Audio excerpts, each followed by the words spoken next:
where my heart is, and I'ma go hard regardless. Yeah, I'ma go hard regardless. Yeah, running my check, I ran on my bag, I did what I did. Yeah, running my check, I ran on my bag, I did what I did. Yeah, and how good they judge me, oh, but they don't know. Setting Dylan Gabriel up. Take the biggest L out of Look how far I came, dog. I ain't had no guidance. I just did my thing, dog. I just went my hardest, and I'ma go hard regardless. Yeah, I'ma go hard regardless. Yeah, running my check, I ran on my bag, I did what I did. Yeah, running my check, I ran on my bag, I did what I did. Yeah, and how good they judge me, oh, but they don't know.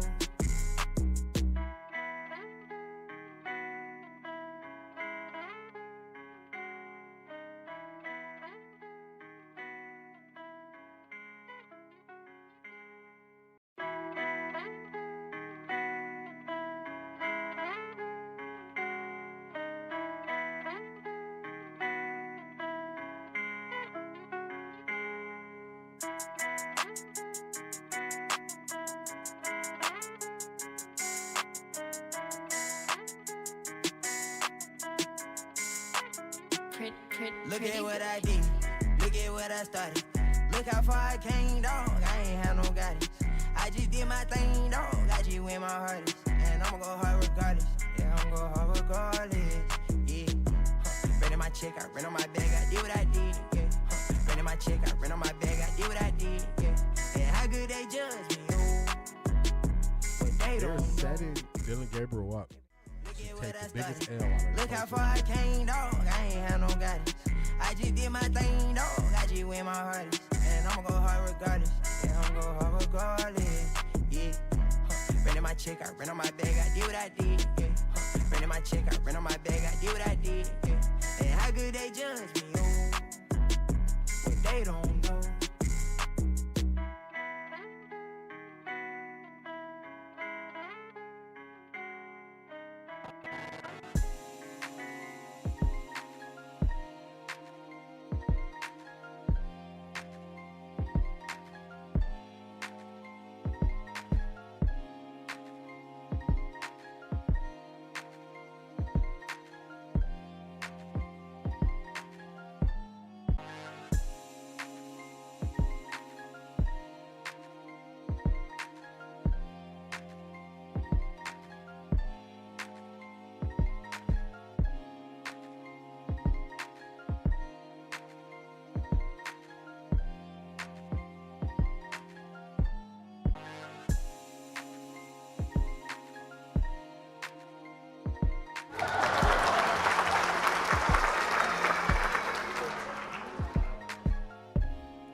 Good morning. Let me get in here.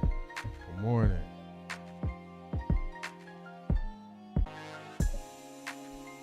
Get this down. How y'all feeling today? I was adding some last minute stuff to the stream. I think we got a good one, y'all. We have a good one today. We are going to talk about, I just saw a short put out this morning, Shedeur meeting Todd Monken. So we're going to get to that. We're going to get to Coach Prime and the fines that he's putting on CU players. We got some motivation. We're going to get to hear from y'all who tapped in on Patreon and left voice messages about how you feel about Todd Monken as the head coach. We're going to get to Drake May, how his performance is viewed, how people are defending him. We got a jam-packed show. We got Asante Samuel calling out Emmanuel Acho. We're going to rewind to when I was calling out Acho. Acho doing it for clicks. He's taking the wrong approach, though. Y'all know I haven't even said Emmanuel Acho's name. I try to limit how much I even say it. It's going to be a topic of discussion, so we're going to get to it. Great show today. Great show. Hope y'all ready.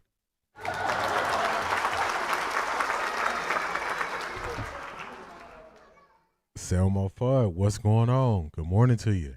Here we go, Brownies. Here we go. Woo, woo. Here we go, Brownies. Here we go. Shout out to Selma Fudd. C.A. Anderson,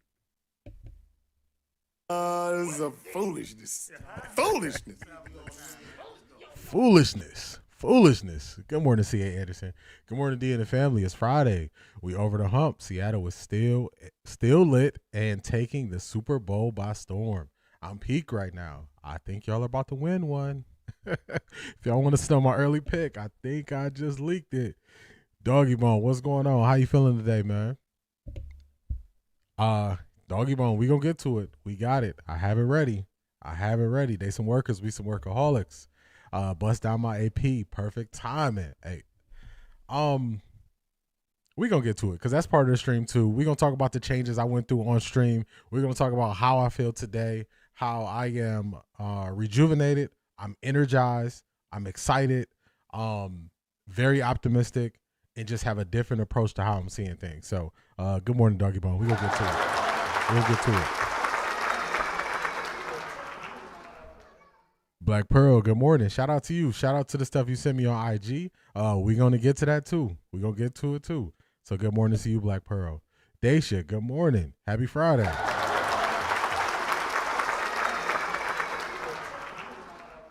Hit the like button as we say good morning to everybody. Hit the like button on the way in, y'all. James Woodard, what's going on? How you feeling?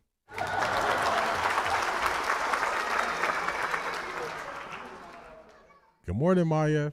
How you feeling?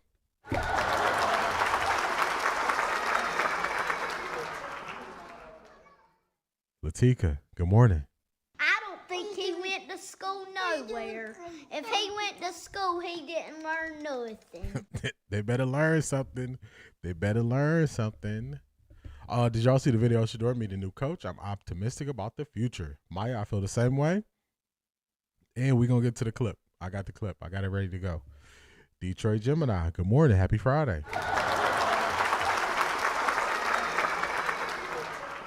Beast, what's going on? I saw the clip too. I saw genuine excitement from Todd Monken. So we gonna get to it. I saw that as well. Zedric, what's going on? How you feeling, man? How you feeling?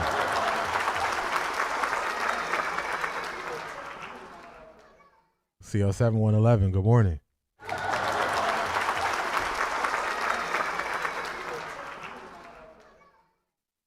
Where we leave off at? R Jizzle, what's going on? What's going on, R Jizzle?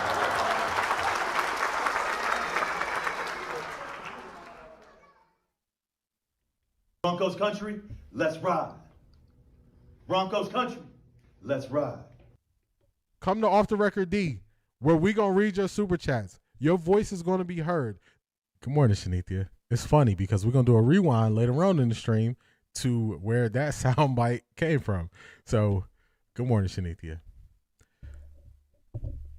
I saw that by Asante and immediately thought of you. Yeah, you know we got to rewind it. We got to show people who haven't been here in a while. We got to show them. Princess Premier, what's going on? How you feeling? Good morning.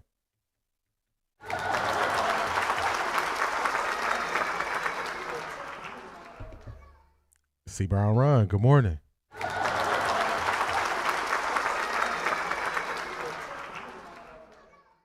D. Monken will be good for the Browns. Princess Premier, I changed my mind. I was looking at it from a stance of shock and fear when I first originally reacted to the news, but I feel differently now. I've been doing some work and looking more into Todd Monken, and I'm feeling good about it. I'm feeling real good about it. This is the most excited I am to watch the Pro Bowl. Can't wait. First time watching. Shout out to you, Beast. Beast said, hey, man, we got to do the watch party. So we're going to do the watch party. Tuesday, February 3rd, 8 p.m., we're doing a watch party. I'll get everything scheduled out. That video is going to send the media into a tailspin, and I love it. Yeah, because they keep saying, go get another quarterback. The quarterback is already there. Love the meeting with them, and some questions were answered. Seemed like he was a part of wanting Shedeur. We got the answer to that question very quickly, didn't we? Didn't we get that question answered quick? What's good, Key Mathis? What's good, Off the Record family? Happy Friday. My first weekend without football, and y'all, we still gonna be active in the group chat. We're gonna be active in the group chat. I'm peaked that Shedeur Sanders is in the building, meeting him on his first day. So in the back of my mind, that's what I wanted to see. I was like, come on, Shedeur, be there for his press conference, be there when he's in the building. And I'm very proud of Shedeur for doing that. Very proud of him. Just very proud of him. Todd Monken was the offensive coordinator, QB coach at Georgia when Shedeur had an offer from them. What a coincidence that Monken was also on the Ravens when they wanted to draft Shedeur. Selmo Fudd, I gotta say this. Selmo Fudd. I was going through all type of life changes on the stream. It was a roller coaster, like I told y'all. It was ups, downs, it was ebbs, flows. Selmo Fudd came in and said, "This is gonna be good." And every post this Selmo Fudd put up, I was fighting. I was pushing back. I was like, I don't know. Selmo Fudd said, "Look what he did at Georgia." Like, all right, yeah, he won the national championships at Georgia. He said, "Look what he did at Baltimore." Selmo Fudd stayed firm in his view and his stance. And I always salute people who feel how they feel, put it out there, and they're not easily swayed. So shout out to Selmo Fudd.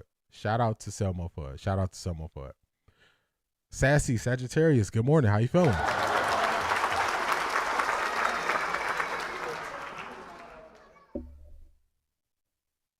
Bull and Jason are going to quit or assimilate, for real.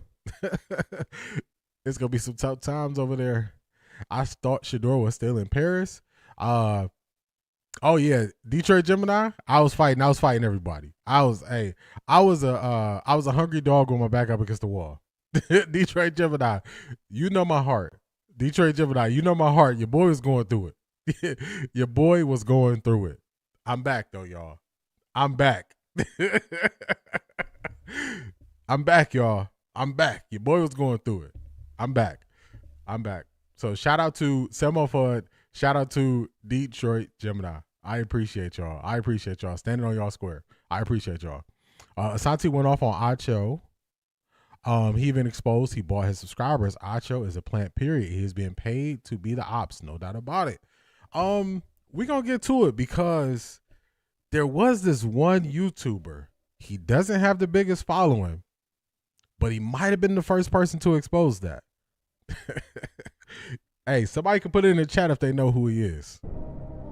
somebody put it in the chat if you know who he is. But we gonna get to it. I'm gonna pull some receipts. We gonna get to it.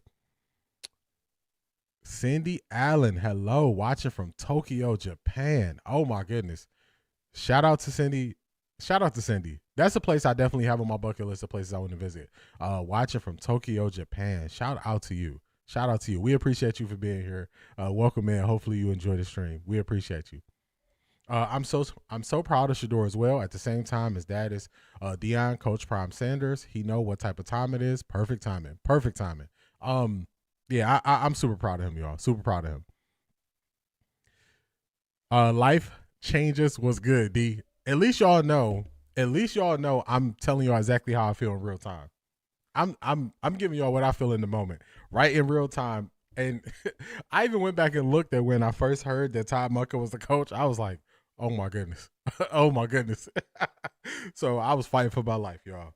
Fighting for my life, y'all. Yo, tell me with this. This is why I appreciate y'all. When I tell y'all I appreciate y'all for letting me be me, I get to be me when I show up. I get to be me. Y'all watch me fight through. Y'all, I was fighting for my life, y'all. Fighting for my life. D, I would love to see how many mouths drop upon viewing that video with Shedeur and Monken. Now, how are they going to try and spin this? It's going to be a lot of people crying at night. A lot of them. I appreciate y'all understanding. I appreciate that, Detroit Gemini. D, I was right there with you. That was some real up and down emotion the other day. For real. It was, I'm telling you, straight up roller coaster.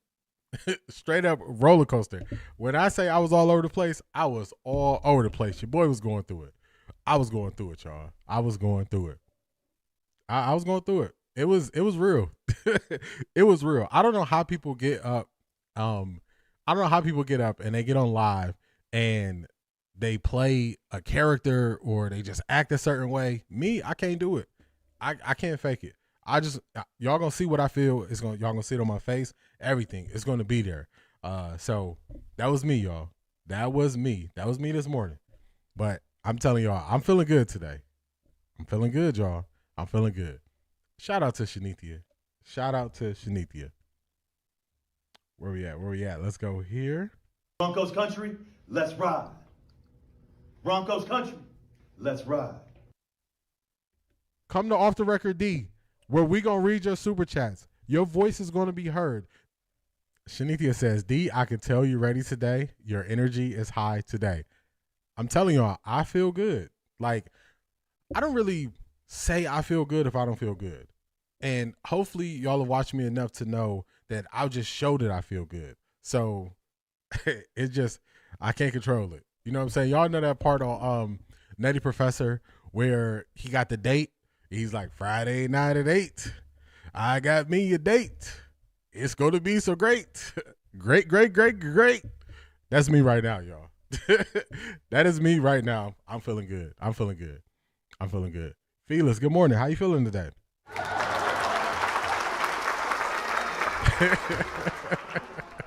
I cannot wait to get out that meeting to get on with y'all. We appreciate you. We appreciate you. Zedric says, all in on the Todd father. Oh, man, we went from Nate Dogg to the Todd father. Oh, that might stick. That might stick. 2026 is going to be the Sanders year. I agree. I'm telling y'all, I'm excited for Colorado. I've renewed energy and excitement for the Browns. I'm excited, y'all. I think it's going to be a great year. It's going to be a great year. It's going to be a great year, y'all. It's going to be a great, great year. I'm looking forward to it. I'm looking forward to it. And see, Anderson, you know me too, because you even saw, you pointed out the moment in the last stream when I actually settled down. when we was on the roller coaster, I told y'all, I closed my eyes and all that stuff. I did all those things going through it on the other stream, but seeing Anderson even notice it, she was like, okay, you have peace now. Yeah, I finally settled down. It took me about an hour and 40 minutes to get there, but I got there. Uncle Ocho talking about don't have a QB in Cleveland, talking about it's no Lamar in Cleveland. I was going to react to that. I was going to react to it. But you know what I did? I just changed the station, Beast. I changed the station. And I'm like, you know, some of these people, they need a Shedeur story. They don't follow the Browns closely, but they need the Shedeur story. And since they need the Shedeur story, they just got to say random stuff. And I know that Uncle Ocho are not the ones who are making their thumbnails, but I cannot get with their thumbnails and their titles and what they're saying. So I saw that. I just looked at it and I was just like, you know what? I don't got no time for it. I was like, I don't got no time for it. So Beast, I saw that. I was like, I can't give it no energy. I like that Todd is a coach's kid. They have that in common. I'm telling you, I feel good, y'all. I feel good. I feel good. With all due respect, I like Lamar, but he choke in big games. I don't think he will ever make a Super Bowl. I bet Shedeur not going to choke in a playoff game. We're going to see. It's to be seen. Lamar has had some struggles. He has had some struggles in the playoffs and big games. He's had some struggles. So we're going to see. We're going to see what he does. Shedeur does have a different level of temperament than Lamar. Lamar seems to play antsy in the playoffs until he settles in more in the second half. So I can't knock it there. What a date. Make sure you are back on Pro Bowl day. Oh yeah. I'm gonna make the thumbnail. I'm gonna schedule it. We're gonna watch the Pro Bowl together. We're gonna do a watch party Tuesday at 8. We're gonna be here. The Todd father all day. Yeah, it's gonna stick. I think people are gonna start saying that. I can't wait for next season for you to play that clip of Shedeur saying a lot of people want to see me fail. It's not gonna happen. Boy, that is gonna be the most hype motivational moments. Let me tell you, when they announce him as a starter, it's gonna be something else, y'all. It's gonna be something else. Woke feeling like Norbert when he had that date Tuesday. For real. Black Pearl, that was me. I'm telling you, I was dancing. I was up here dancing through the house. I'm like, man, let me get fresh. Let me line myself up. Woke up early. Feeling good. Feeling good. Do you know that Ty wanted Shedeur at Georgia out of high school? I've heard people say that. As I've been doing deep dive into Todd Monken, I've heard people say that. So I think that's a really good thing. People were trying to push back. Well, we don't know if Todd Monken was the one who actually wanted Shedeur in Baltimore. Well, he said it. Now that he said it, are you still curious about who wanted him? Just saying. Just saying. Same here, D. Latika, I know you feeling good. I'm feeling good too. Blind Beauty, good morning. How you feeling today?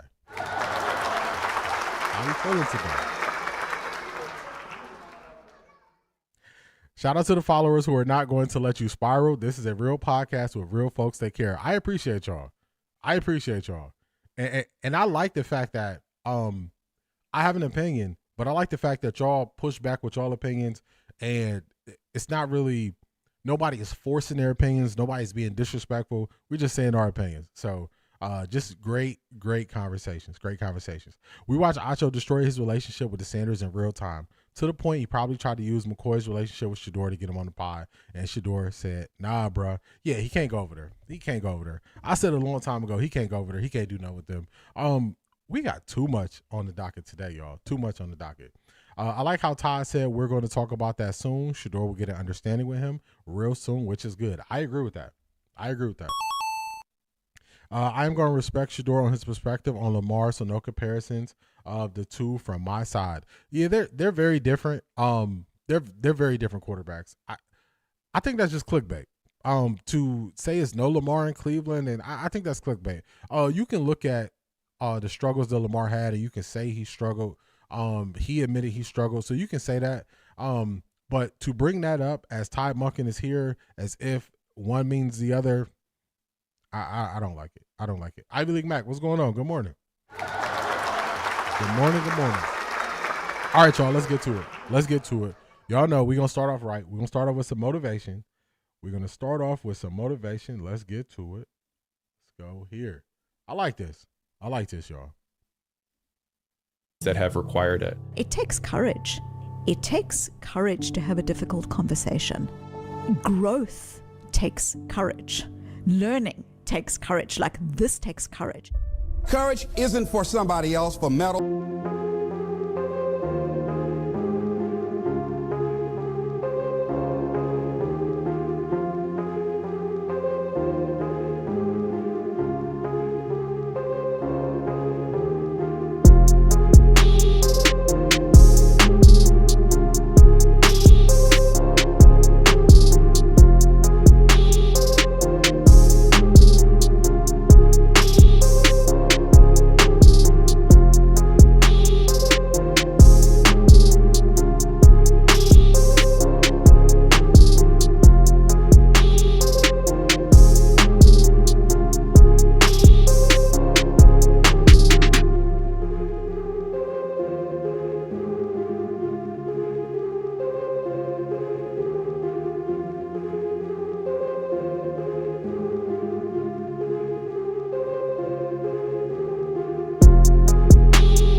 hope y'all like that.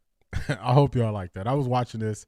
Again, shout out to Shanithia for putting me on to Motoversity. I was watching this, and when it got to the portion about courage, it just stuck with me. A lot of times y'all hear me speak about a book, The Courage to Be Disliked. It takes courage. The courage to, show your face on the internet. The courage to tell people how you feel, say how you feel, be who you are in the moment. That takes courage. That takes courage. So hopefully y'all enjoyed this. Great gems they dropped in there. I really appreciated that. I really appreciate it. As I was up this morning and I was lining myself up, getting ready for the stream. I watched this whole video, but this is the part that stuck out to me. So have the courage to live your life. Have the courage to pursue your dreams. Have the courage to set goals and work to attaining those goals. So have that courage. Fortune favors the bold. Carpe diem. Ivy League Mac. I love it. I love it. I love it. I love it.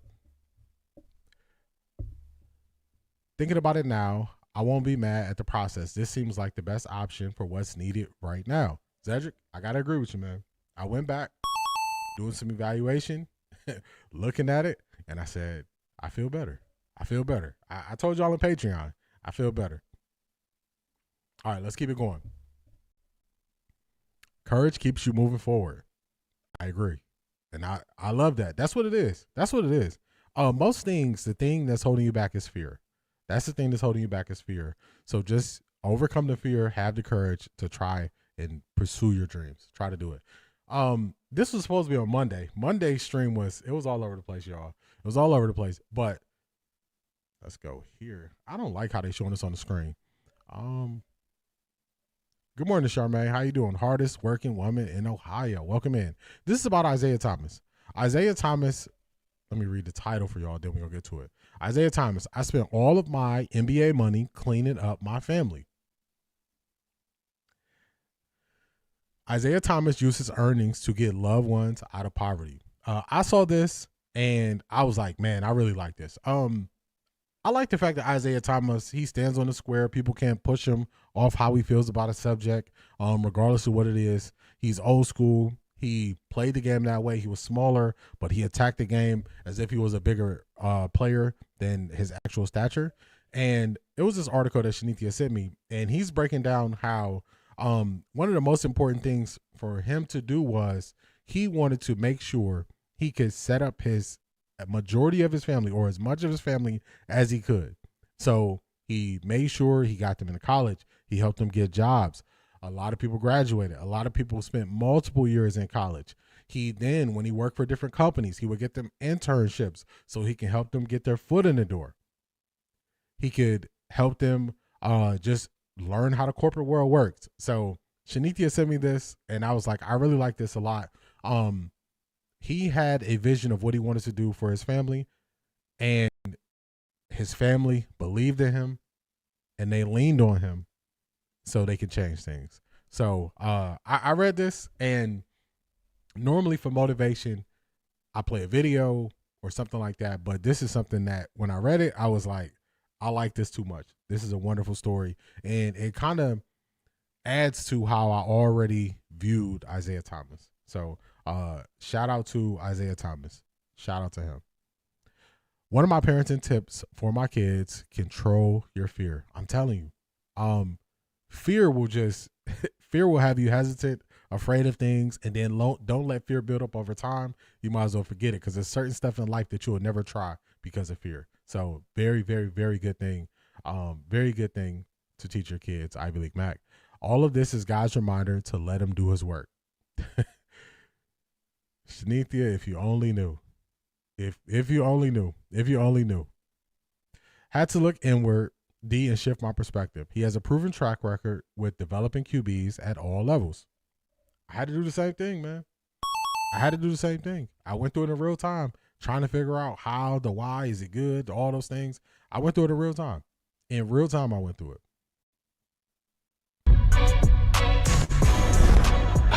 Let's save that. We can come back to that later. Yeah, Isaiah Thomas is an example of how the village works, and I love that. Just a great example. A great example. We're gonna come back to some of these stories. I was gonna talk about Coach Prime finding players. We could probably come back to that story. What we have next? This is Drake. Studying my preparation. Now, this is really just for context. Drake May and Cam Newton kind of had a back and forth. Cam Newton was kind of critical of Drake May. Drake May said, "Oh, I don't know who Cam is." Drake May grew up near Charlotte. He was a Panthers fan, he knows exactly who Cam Newton is. He just didn't appreciate Cam Newton being critical of him. So this is Cam Newton's critique, and we're going to see if this is inbounds or out of bounds compared to how we've seen other players get criticized or not get criticized for their performance. I had to say, who has this player reminded me of former players in the same situation? Talk to me. He's speaking on Drake May. Peggy's gonna hurt. But I gotta say it. Just tell the truth, my brother. That's all I'm gonna say. It's the truth. It's giving Trent Dilfer. It's giving what? Trent Dilfer. Peggy, I know you don't know who Trent Dilfer is, but Trent Dilfer was the starting quarterback for the 2000 and 2001 Baltimore Ravens. Yeah. Where he was labeled a game manager. All he had to do was manage the game. We don't need you to win the game, just don't lose us the game. Yep. He was a part of the team that was known for the most dynamic defense in NFL modern day history. I'm familiar. Huh? Feel what I'm saying? Yeah. The likes of Ed, likes of Ray Lewis, likes of come on now. Yeah, we got you.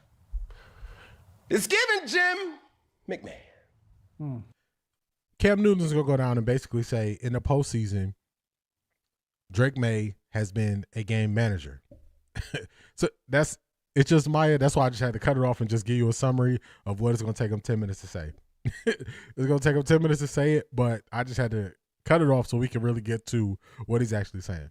My initial instinct was Monken was a good choice. 24 hours later, I went from a B minus to a B plus. This guy wants Sanders and has a real plan. He's a steady hand with a Shedeur Sanders plan. Ivy League Mac, I was at probably a C. I was probably at a C, very skeptical. Maybe even a C minus to now I'm right there with you at a B plus. Laurie, good morning. How you feeling today? How are you feeling? A.M. Williams, good morning. How you feeling? Happy Friday to you as well. Happy Friday to you. So, to me, Cam, he doing too much to just say what he wants to say. But I think he's being accurate when he's describing what Drake May has been this year. So, Beast, that's it. That's it. But Drake May has not performed well. So in his last game, he was 10-21, 86 yards, no touchdowns, no interceptions. He was sacked 5 times. What? 5 sacks? Ooh, that's terrible if you take that through the Shedeur Sanders lens. The game before that versus Houston, 16-27, 179 yards, 3 touchdowns, interception. He was also sacked 5 times. He was sacked 5 times. Let's go here. Versus the Chargers, 17-29, 1 touchdown, 1 interception. He was also sacked 5 times. Drake May also has 6 fumbles in the playoffs. He's lost 3 of them. So when Cam Newton is saying he's been a game manager, he is. A lot of people crashed out on Cam Newton and said that Cam Newton was hating on Drake May, jealous of Drake May. If people respond that you're hating or you jealous without explaining how you're hating or jealous, those people just don't want to deal with your argument. They don't want to say I disagree. They don't want to say you're right. But if you are a person who is saying Drake May has performed well in the playoffs, you have not been watching the games. And that's a fair assessment based on watching the games and also based on the stats. Put the eye test and the stats together, it's accurate. But this is what happens. There are certain people that if you criticize and critique, everybody comes out to defend him, and they want to make it seem as if you are personally attacking him. He didn't say anything about his style, the way he speaks, the way he walks, the way he talks, the way he carries himself. He just said on the field, he looks like a game manager. That's what he's been.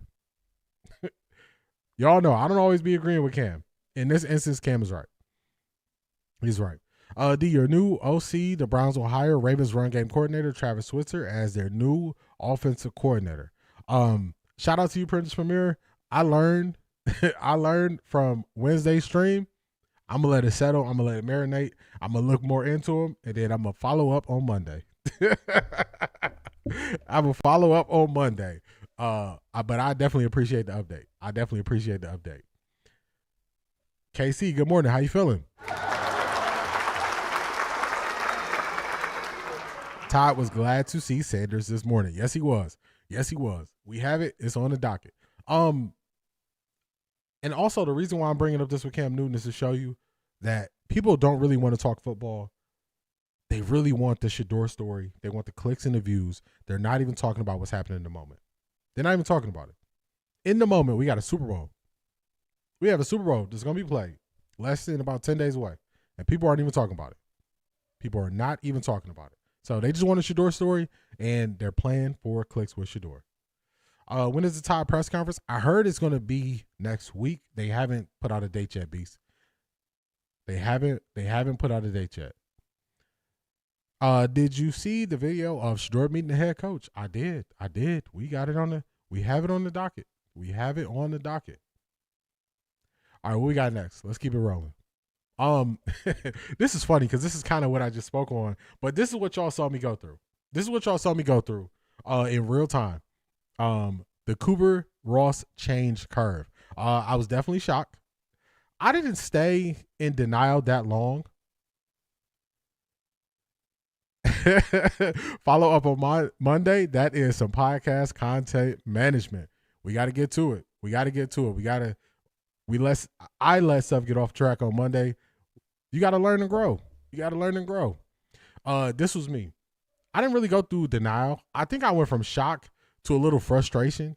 If they had scared or fearful somewhere in here, that was me. I slept on it. Before I slept on it, I started watching a whole bunch of Todd Monken interviews. A whole bunch of them. I watched a whole bunch of Todd Monken interviews. And I was like, wait, he's more flexible than I expect him to be with how he runs the offense. He attacks matchups, which I think that's one of the key things you have to do. So I was seeing this stuff from him, and I was like, this is perfect. This is what we needed. I assumed we were better suited to get those things from a young coordinator until I looked into what his philosophies were. And that's where it started to change. That's where I started to become more optimistic. Then I went back and I looked at the Ravens versus Steelers game, and I was like, he actually called the plays to lead them down on a game-winning drive, and the field goal kicker missed the field goal kick. If he makes that kick and we still hire him, would I be looking at him differently? Most likely. So as I started to sort through and process it, it didn't take me long to make a decision that I was more positive than negative. And then I started looking at what can he do? So y'all saw me go through this curve. Some people, it's going to take them longer to get through this curve. I went through half of this curve in front of y'all, and then less than 24 hours later, I was actually giving it a real shot. So this is what y'all saw me go through. I thought this was funny. That it's a real clinical term for it. So I thought that was funny. We get some explanation. Shout out to Black Pearl for sending me this. The Shedeur clicks are about to get old. People are about to become real irrelevant in these internet streets. Q Mathis, I totally agree with you. Do y'all remember me saying year 2 will not be like year 1? Year 1, there was a craving and an appetite for all things Shedeur. Year 2, people want honesty, they want integrity, and they want to learn. And if you offer that combination, year 2 is going to be good for you. If you do not offer those things, it's going to be rough. It's going to be rough. You about to lose your job. Everybody stay on that side when they switched up. You switched up, stay on that side, man. Good morning, Marie. Happy Friday. Welcome in. Glad to see you here. The Todd father has a lot of people speaking for him. It's his time too. He is now a high-profile head coach. Can he handle it? I'm pulling for him too. And also, that's something I appreciate. 2 things, actually. Zedric is saying he is himself. He is authentically himself. I like that about him. Also, a lot of people, they're stamping their name to how they feel about him. They are stamping their name to how they feel about him. So it makes me feel good. I didn't see Shedeur meeting the coach where it's at. I got 2 quick posts and then we're gonna get to it. But I saw a short on YouTube. This is the first one. We're gonna run through it quickly, but this is a little bit more explanation. There are morsels of truth to the notion that Monken is a Jimmy Haslam hire, and Drew Berry and Nate Shieldhouse hit it off. Shieldhouse had conviction about having input with regard to certain areas of the head coaching job. I was kind of guessing that coming from McVay, he wanted more control to determine his outcomes in Cleveland.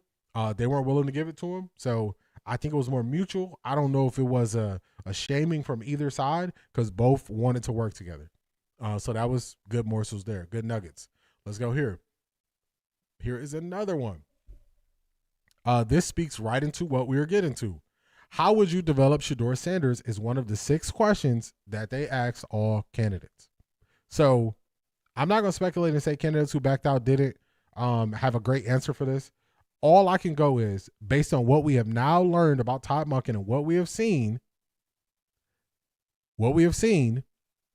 he had a good plan and development. He had a good plan of how he wanted to develop Shedeur, and people spoke a lot about how he can develop people. So shout out to Black Pearl. I believe it was Black Pearl to send me both of those. So shout out to Black Pearl for sending me those. Marie, we got it right here. Let's go full screen. I want y'all to see this.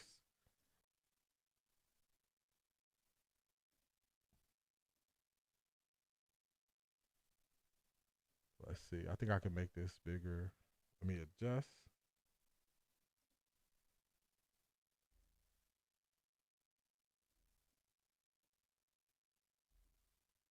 All right, there we go. There we go. There we go. The Todd father is sticking. Zedric, hey, you wanted something with that one. Not just an agent, either players and coaches all over. That's cool. They're giving him his flowers now. Yes. That is big for me because one thing I always called out was I was like, how come nobody is coming to the defense of Kevin Stefanski? Nobody is saying, nah, that's my guy. He has players, coaches, they are stamping their name to Todd Monken, which I think that's very big. That's very big. I'm still disappointed in Swartz having a temper tantrum and leaving his team is not cool. He showed his true colors. He showed his true colors. That's what he did. He showed them. That's who he is. Oh my God! Wow!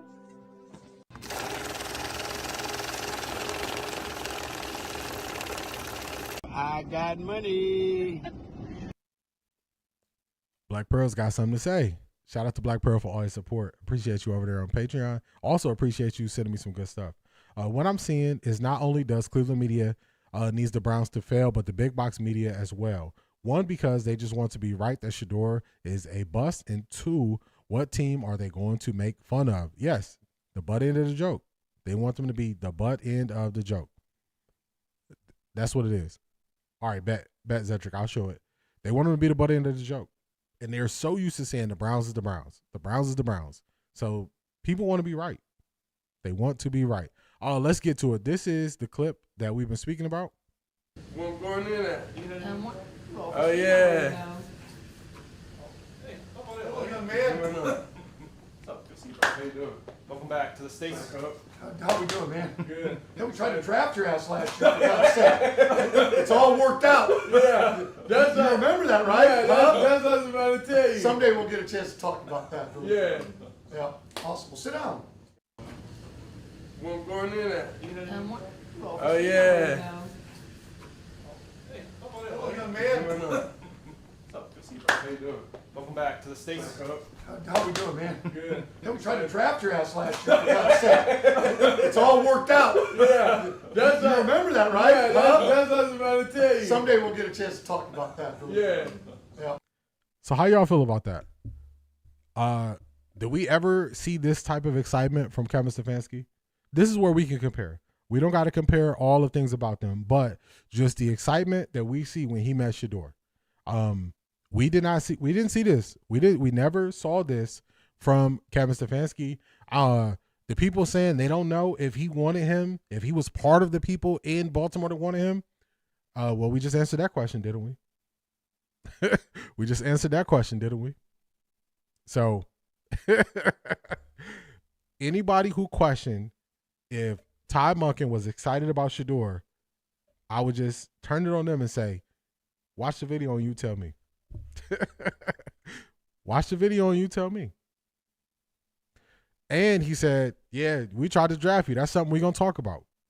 So y'all see it. This is here, unedited. Y'all see it. Y'all see it. It's funny because I started changing my view before I even saw this video. But as I was putting together my clips and stuff and laying it out and all that, I end up seeing this. I end up seeing this. So, seeing this right here, it definitely made me feel a lot better. It's just confirming how I started to turn and change my view about Todd Monken, and then this happened. This happened. This happened.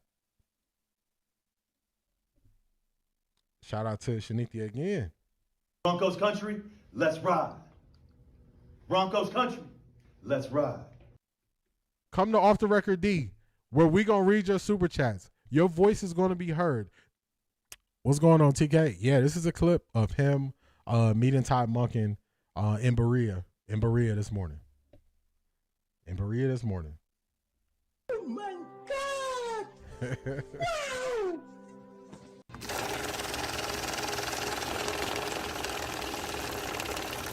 I got money. Shanithia got something to say. Oh, hell no. I'm seeing this for the first time. Boy, UCSS is on fire today. Again, Shedeur Sanders is QB1. Talk to him. Talk to him. I'm going to run it back for you, TK.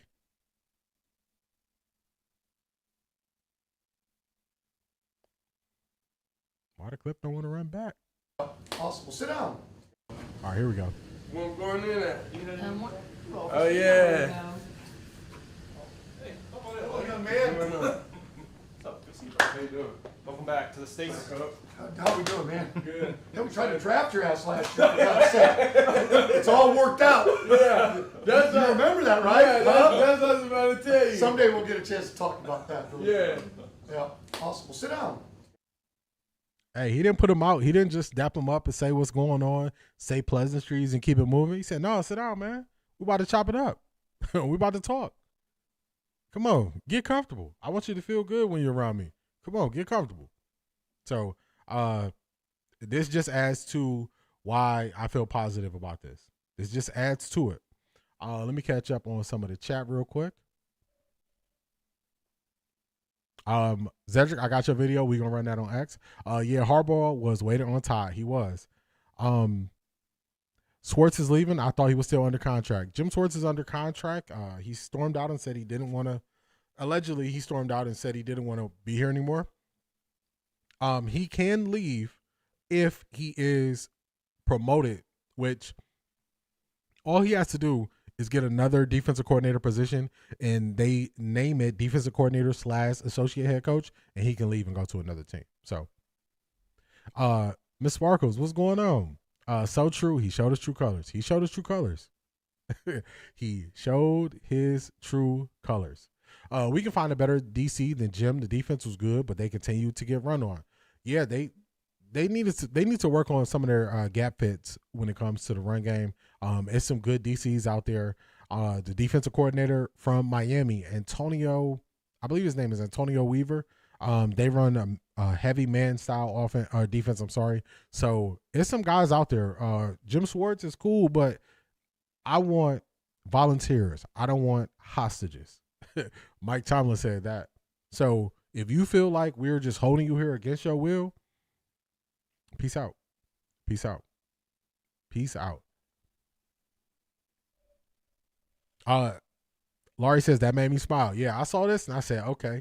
Okay, we know what's going on. It all worked out. Yes. Look how happy Shedeur looked before he walked in the door. I'm waiting to see where Schwartz lands. If he ends up at ATL as a setup, I don't think he's gonna end up at ATL because they kept their defensive coordinator. Ain't nobody trying to stamp the name on Kevin Stefanski's record. That's bad business. Nobody is coming out to defend him. Put that dap in his step. When he was walking, he feeling good. This video makes me feel good. Yeah, I saw this and I was like, he's gonna be good. We in there. CSA for real. Shedeur is so happy they have the same touchy-feely language. He is perfect for Shedeur. I think it's gonna be good. Arjizzle, I love it for Shedeur Sanders. Yeah, unfortunately, our Jizzle, it's solidified that y'all can't have our quarterback, but we hope y'all find one. He said they wanted to draft him. Okay, I said my only slight concern was Monken seemed like a good old boy. I was wrong. This guy seems all the way down. He seems cool. That's $1 million smile there. I agree. Yep, TK, that was the clip of him meeting him. Make sure I don't. Okay, I got it. Replace Huntley with Shedeur in Baltimore this past year. They would have done damage together. Mobley wasn't wrong, just early. That's what it is. That was one of your best things you ever said, Cedric. You're not wrong, you're just early. That was one of the best. That was one of the best. Where we leave off at?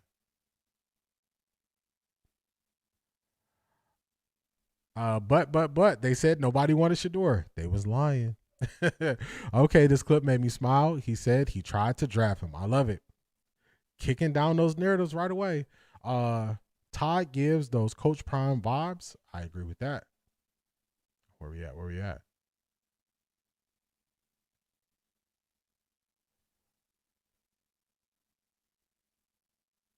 Huge brownie points to Barry. They got Shedeur, friendly head coach. I bet we won't see a clip of Deshaun or Dylan. We will not. His actions throughout the season will show Monken's true intentions. I agree with that. Barry looks like he wants him. Hey, I was the first one saying Barry wanted him. I just was trying to put it together. There's been no public statement from Deshaun about him ready to work. Deshaun is not really that public. He might put out a video, but I saw something. I think he's out the country now. So Shedeur's smile made my heart smile. I feel like he's in good hands now. Totally different feeling. Oh my God! Wow!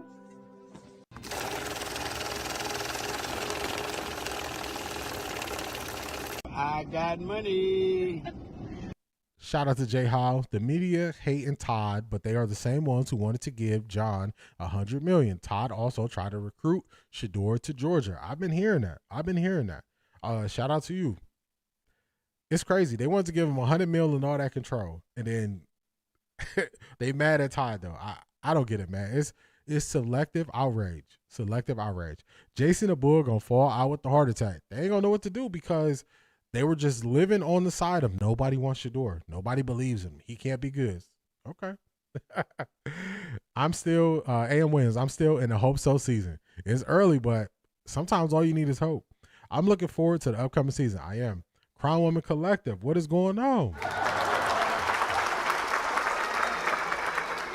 Somebody check on Acho. He is not well. Hey, I know he cried all night. I need a Todd Father jersey now. Swartz is going to San Francisco. That's what people have been alluding to. Acho, this is, y'all know I haven't spoken to him in a long time. We're going to break it down what Asante Samuel said, and then I'll let y'all know what I said a while ago, why I stopped speaking on him. Those hungry dogs probably peeking through the window while Shedeur was in the room, for real. Hey, tell her we good too. Lenoris, what's going on? And you can't forget, he was pulling on Shedeur like they was cool. Yeah.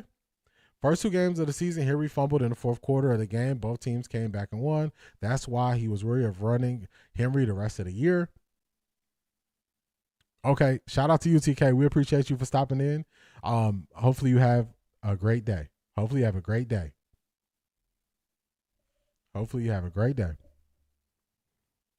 hosting podcast happy hour today. Podcast happy hour? I feel like Shedeur didn't know what to expect when he grabbed him. That's why he tensed up a little bit. He let his guard down with Monken. He did. He feel comfortable with him. We are so happy and elated. They all fall down. Isn't that in Bucky's song, They All Fall Down? Deshaun put a post out saying something like it's wartime and he's ready. No mention of the head coach.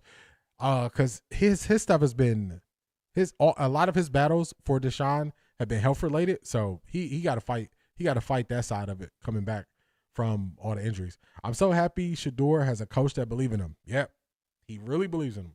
Chasing Destiny, what's going on? What is going on? All right, y'all. I told you I was feeling good. I'm just happy that y'all are seeing more of why I'm feeling good. Let's keep this thing rocking and rolling. Let's do this. Let me pull up what Zedric sent me real quick. Let me get to it. Kanye West, They All Fall Down. Yeah, and I think Bucky has that song too. I think Bucky used that language or terminology in the song. I'm trying to remember. I think he did. Let's get to what Zedric sent me. Here we go. We love Shedeur, and the way he carries himself in the locker room, he's one. Hold up. All right, this is Shelby Harris. I don't like how this looks, so y'all know I'm going to adjust it for y'all.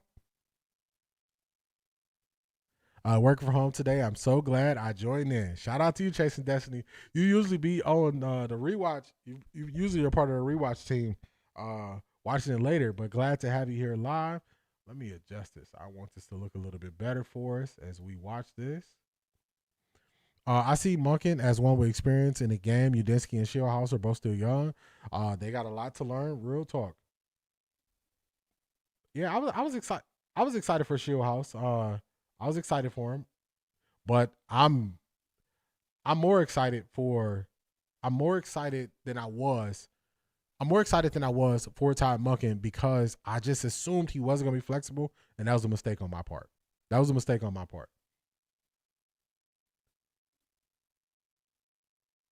Okay, all right, Black Pearl. So you heard it too. I thought I heard that. I'm like, I could have thought I heard because there was a song that I liked, and I think he shot it. On the property. Okay, all right. Okay, thank you.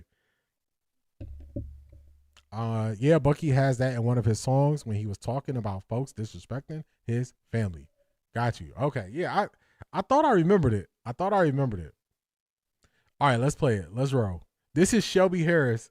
This is also Shelby Harris who was going at Juwan Jennings, but this is Shelby Harris speaking on Shedeur. Shout out to Zedric for sending me this. I appreciate you.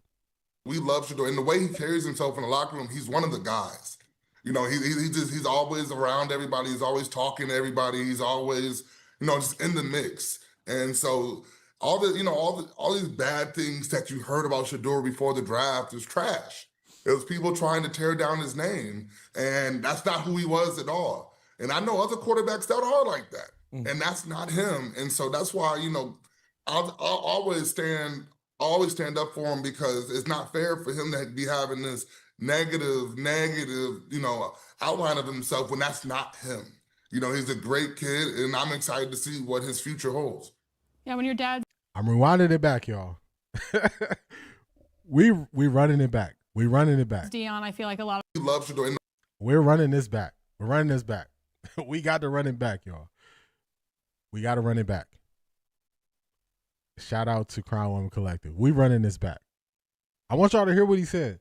And I want y'all to hear the reason why he said he's always going hard for him. Chasing Destiny, I think Shieldhouse is going to stay in LA. Let's run this back because we are watching all the narratives be put to bed. All the narratives are being put to bed, y'all. Who is he, D? This is Shelby Harris. He plays for the Browns. He's a defensive tackle. Shelby Harris, he plays for the Browns. He's a defensive tackle.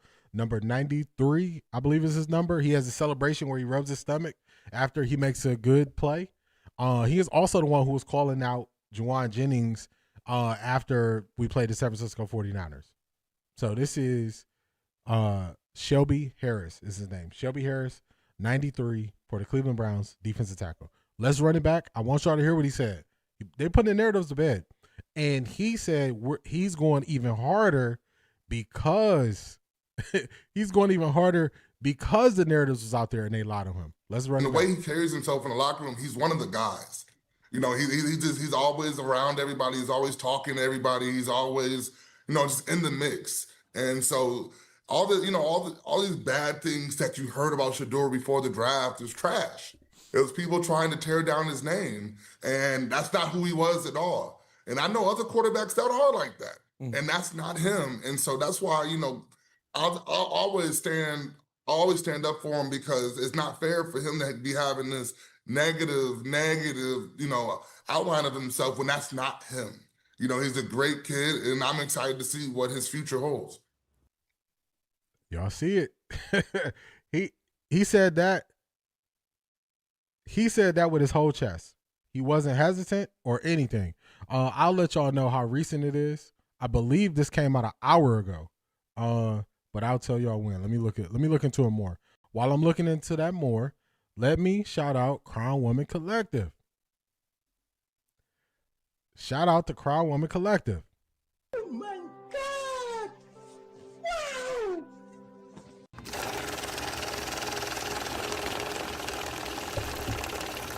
I got money. Crown Woman Collective. Cheers. Happy hour. Shout out to you, Crown Woman Collective. I appreciate you always tapping in, always giving your input, always letting us know where you stand on things. So I appreciate you. Thank you so much. Now let me give you all the details of the video. Let me look it up. This is from Barstool Sports. Wake up, Barstool. This is from today. Yeah, they put this out. They put this out today. Let's see if I can find where. Yeah, they put this out not even 2 hours ago. Not even 2 hours ago they put this out. Not even 2 hours ago that this clip came out where they were speaking to Shelby Harris. I find it funny. Only one guy was really reacting to what he said. The other two guys were just sitting there kind of quiet. But so this is not old. This is not old. But narratives being put to bed in real time. Real time they're being put to bed. Real time, y'all. Oops. Real time. Yeah, the chat is moving today. The chat is moving today. Let's see where I leave off at. They hired Travis Switzer as OC. Wonder who will DC be? Yeah, we're gonna see soon. I'll let y'all know that was Shelby Harris. Yeah, Marie, from what I can see, this came out this morning on Wake Up Barstool Sports. They put it out at 9:50 this morning. Man, your chat is moving faster. Then hit that like button. For real, hit that like button, y'all. Hit that like button. Yeah, the narratives are changing as we speak. It's perfect right before the Pro Bowl and Super Bowl. New Cleveland, here we come. It's changing, y'all. The narrative weren't put to bed previously because Stefanski was leaking out some of the false narratives and fanning the flames on the lies. Nasty work. For real. He was. Look at God. They putting it all to bed. And they're making it a point to put it to bed. Excuse me. Okay, so AB was truly playing chess to clean the house, starting with Kevin Stefanski. Okay, AB, background check is complete. He can come to the cookout. He's moving on up. Come on, tell it. We've been with Shedeur since a baby. They putting these narratives to bed. I love it. That's the the narrative out there. Yes, because remember they questioned how is he gonna get along with teammates? So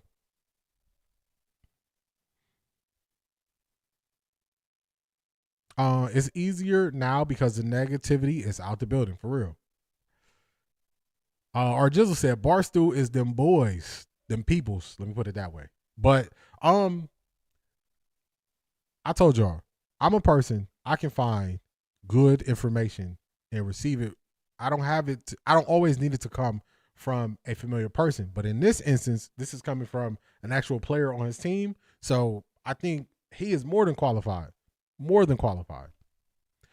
just cracked the code. AB let Schwartz think he was going to get the head coach job, so he would quit when it did happen. Chess master move. I want to see how you react if things don't go your way. Facts. We are seeing the pendulum swing in real time for more support being outward. It is. It's happening. Tony Grossi. Does Todd Monken look like he believes in Shedeur? Because remember, Tony Grossi was saying, AB let this stuff happen to him. He let this happen to him. Okay. Let's keep it rocking, y'all. What we got next up on the docket? What we got up next? What's your reaction to this? Congrats, Shedeur. I didn't get to play this the other day. Kind of jumped past it, but we're going to play it. This is the arena when they announce Shedeur as a Pro Bowl. Let's get their reaction. The crazy replacements that I done seen in the Pro Bowl in the past, this fits right along with them. You know what I'm saying? So, hey, congrats, my boy. You worked for it. You earned it. You came in, won games for your team. The fans, they love you. Hey, that's what being popular do, man. Congrats, my boy. One, and many more to come. Well said. I agree. Yeah, I mean, it's an honor to be selected to the Pro Bowl, but now the Pro Bowl has just kind of devolved into it's a popularity contest, and they had Josh Allen, Drake May, and Justin Herbert in there. Drake's obviously in the Super Bowl. Justin Herbert's not picking up that phone call. They probably went down the list, and it was a long list to get to Shedeur, but all that matters is she's in. It's a great stat for the resume, and hopefully building What's on that going on, Matthew? forward. Gerald? Yeah, my thought process is I agree with Keith. I went to a bunch of those, and I seen a lot of, a lot of those. What are you doing here? I think this falls in line with kind of where the NFL is right now. Nick Benito wasn't first team All-Pro, second team All-Pro, but he's a Defensive Player of the Year finalist. Okay. It's just kind of falling in line with how things are going. But also, as a kid, you grow up and you work your whole life to experience something like this.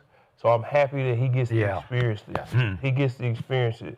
But then on the NFL side of it, if the Pro Bowl has been what it's been to the point to where they took the game away and now it's flag, okay, you do have to go down the list.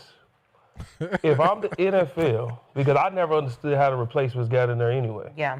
But if I'm the NFL and I'm thinking, okay, we're having this. Shanithia, I'm with you. I'm listening to this and I'm just like, man, come on, man. You don't got to say all this extra. You don't got to say all this extra. Just get to it. Matthew, what's going on? Did we discuss Shedeur and the new head coach embrace in first meeting? Yes, we just finished. We just finished speaking on that, about how positive that is, how he clearly shows that he wanted Shedeur. He was part of the people who were making a decision in Baltimore who wanted to draft Shedeur. So he has believed in Shedeur for a long time. A long time he has believed in Shedeur. So it just puts a lot of the narrative to bed about how people feel about Shedeur as a quarterback. So, we definitely get into it. Just say congrats. You don't got to say all these extra words. You don't got to say that. You don't got to say all that. Oh, yeah, Tony Grossi having a heart attack, too. He's so fake. He going to act like he was always a Shedeur supporter. He will. Asante Samuel put out a video on how stupid Acho sounds. We got it on the docket. We going to get to it, Crown Woman Collective. We're going to get to it. Not an op, but it's a culture shift. A change. Today's a new day. Swartz ain't gone yet. He not gone yet. We're going to see. But I don't understand all the reports of Cleveland asking candidates to keep the DC. How did he think he had the job? I don't know. I don't know. Let's get to Skip. Let's get this. I want to hear from Skip. They just say extra words. Skip, come on, man. Talk to him. Did not deserve to be in the Pro Bowl because he started 7 games. He went 3-4. He had 7 touchdowns. 7 touchdowns to 10 interceptions. That's not Pro Bowl resume yet. Do I think he could make Pro Bowls legitimately on performance in the near future? I do. But the point was and is that on draw, he's a Pro Bowler to me. On interest detonated, he's a Pro Bowler. On magnetism, on eyeballs, on all the things that we've talked about on this show, people watch Shedeur Sanders. So for me, the National Football League made a shrewd move, and I'm not sure how far down the list they needed to go because, hey, nobody watches this anymore anyway. It's a dying breed of a game, and now to save the game, will I watch? Yeah, I'll watch Shedeur play. I don't care if it's 7-on-7. I don't care what it is. I'll watch because I love to watch Shedeur throw the football and operate an offense. So I think it was a great move. Given the lack of magnitude of the game, he might put it back on the map because he is going to detonate viewership. But you don't think this furtherly diminishes well, you could argue. I'm not viability of the Pro Bowl? Now I'm kind of like, I take it more as a joke now than I did before. Okay, that's a good question, but I think it was already a joke. True. You know, like I don't know if you can hurt the credibility of it any more than you did now. Obviously, just on the surface of Shedeur just replaced Drake May, who was 1-2-2-1 in the MVP race. I mean, that's laughable at a glance until you start thinking about it. But hey, on sheer popularity, does Shedeur have as many fans or more fans than Drake May? I'll bet he does. Yeah, more fans Right? than anybody that's going to Yeah. And more haters, too. And more haters. Both sides. There you go. Skip, don't let them try to say it's a joke and all this stuff. It's been a joke. Nobody's been watching. I don't care about these people saying, oh, it's a joke. It's a joke. It's been a joke. Y'all wasn't watching it. Ask them what's the last play that they can describe from the Pro Bowl. None of these people can do it. So just y'all got to live with it. Live with it. The NFL doing the same thing that every single podcast is doing. Don't get mad at the NFL. Don't get mad at the NFL. Asante, what's going on? How you feeling? Exactly. Shedeur being chosen didn't make it a joke. It already was. Bull was about to lose his mind this week. How does a replacement Pro Bowl player rile up you like that? It's hate. That's all. Sorry, I'm late. Who was Todd? Crown Collective. Todd Monken is the Todd Monken is the Browns' new head coach. D, you got to find a clip of Anthony Lima and Ken throwing at the perfect timing after seeing Todd and Shedeur hug. It's hilarious. I turned that station off. If it's Peterlin, maybe, but them two. Y'all remember Tony Yayo? Y'all remember Tony Yayo dance like this? You can't see me. I can't see them guys. I don't see them. I don't see them. They're not there to me. They're not real. They're not there. They're not there.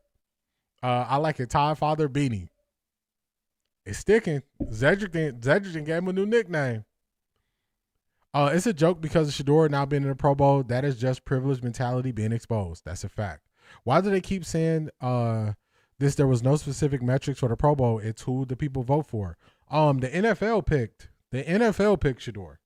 The NFL picked him. So the NFL picked him. Get mad at the NFL. The NFL is an entertainment business. Of course, they are going to exploit its popularity for viewership, just like everybody else. Facts. The world of media has changed. Yes, the NFL is just getting their bag like everyone else. That's it, Matthew. Everybody wanted. Y'all all get to use Shedeur name. Y'all all get to get all these clicks and views, make all this money, new sponsorship, and the NFL can't? Come on, man. Skip gets it. NFL made a business decision. Who's to say this isn't the trigger to get them back to Hawaii? For real. This could lead to more buy-in from players, especially based on the exposure. So, Bull talking about if I was Shedeur, I would be embarrassed. No, Bull, you should be embarrassed about.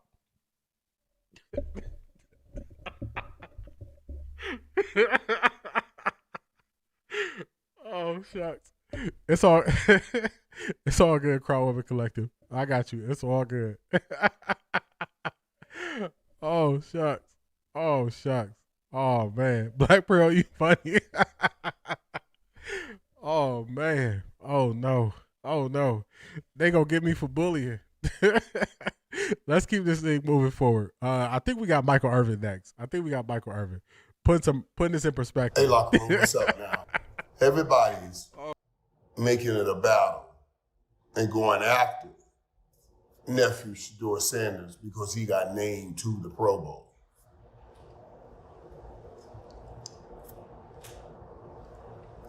And a lot of things that conspiracy theorists are about. Oh, my goodness. But when you look at it and what the Pro Bowl is right now, you know,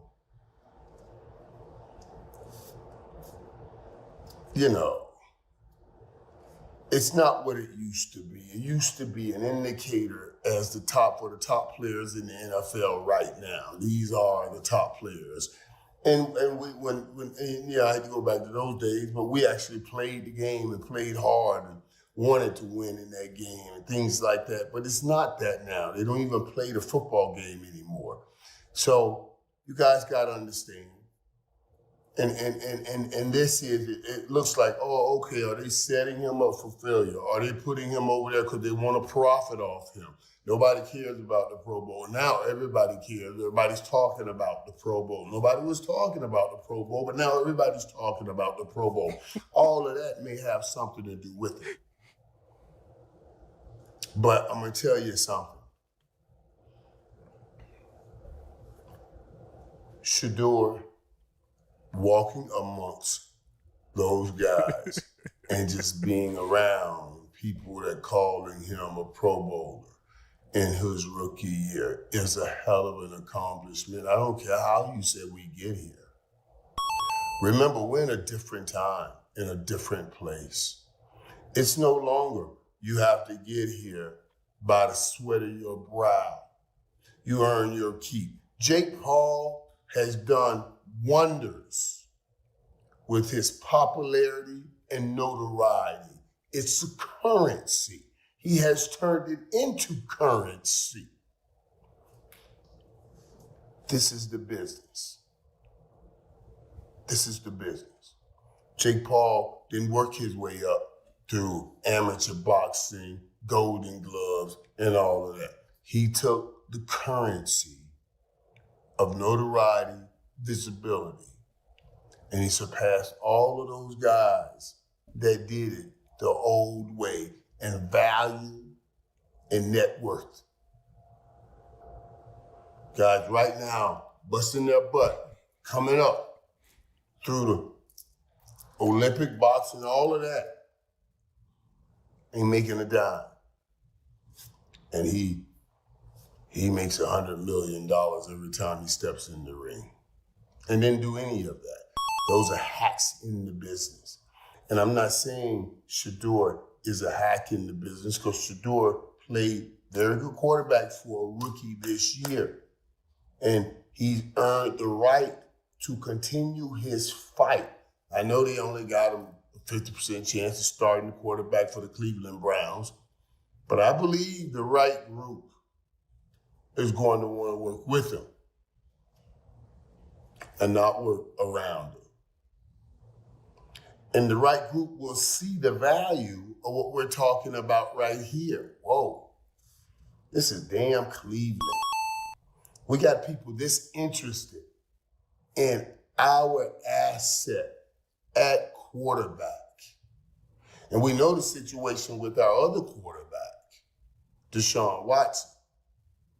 We got 2 Pro Bowl quarterbacks. That's how they can say that. We will have 2 Pro Bowl quarterbacks on this roster to start the season.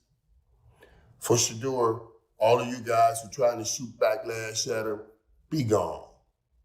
And I know my boy Tom will have his mind right to see this the right way. This is a true honor and a great blessing for Shedeur Sanders. It's telling all of y'all, touch thy not thy anointing. 144. I told you, Muggs. I've been trying to tell y'all. Talk to him. Talk to him. At the end of the day, they're going to say he's a Pro Bowler. The same way we listened to them for so long say he's a 5th round pick. At the end of the day, he's a Pro Bowler. Address him as such. Address him as such. The narrative went out the window. That's what happened. Shanithia, do you remember? I think I might have messaged you on. It was either Patreon or TikTok, one of those two. I can't remember which one.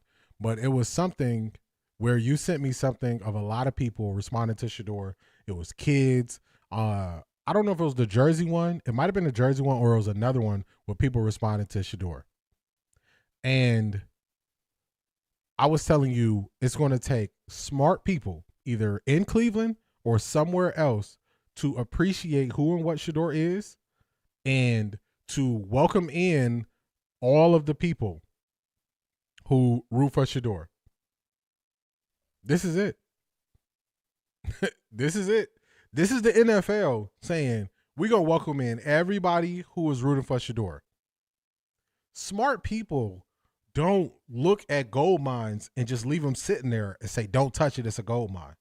Smart people figure out how they can work with and use that mind to get more, be bigger, be more visible, be more seen. That's what the NFL was saying. Also, it was something else that you sent me. It was something else that you sent me, Shanithia, when you were asking me, when Coach Prime was there and they put up Shedeur in the facility. And you said, why are they sending mixed signals? And I told you, they're moving forward. They're moving forward. This is how they really feel about Shedeur. And what we are seeing how the decision makers who are there really feel about Shedeur. That's how they really feel. That is how they really feel. And now you're seeing it. If you look at how the Browns post Shedeur now, if you look at how they're welcoming in Shedeur, it's a new day. It's a change. They're not going to just let the gold mine sit there like Kevin Stefanski did. That's why he's no longer there. That's all it is. That's all it is. That's all it is. They're not going to let it sit there anymore. Oh my God! Wow!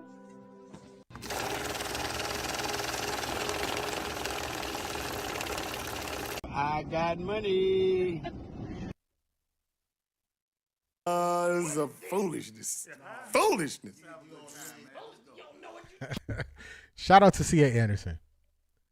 Shout out to C.A. Anderson. C.A. Anderson has something to say. She says, I'm saying this slow, D. You will be blessed in your deeds because you didn't despise the day of small things. That's God's word. It is a fight to get to the promised land, but God has your steps lined out. Yes, D, God is showing you his loving kindness. I appreciate you, C.A. Anderson, more than you know. And I say that a lot, but I say it because I want you to know that I mean it. I want you to know that I mean it. Just the words that you speak life into me in public, the things you sent to me on Patreon, you've always just taken a liking to me and spoke life into me. And I'm just telling you, I can't appreciate you enough. That's why I was saying the other day on Patreon, I was saying, don't change. I know you're not going to change. I know you're not going to change. Stay who you are. Because it's needed. It's needed. People need to hear people speak life into them. And I always appreciate each and every one of y'all for allowing me to be myself and not put me in a position where I gotta play the clickbait game like other people. I gotta do the stuff that other people gotta do. And y'all support me and y'all back me. So C.A. Anderson, I appreciate you so much. Thank you.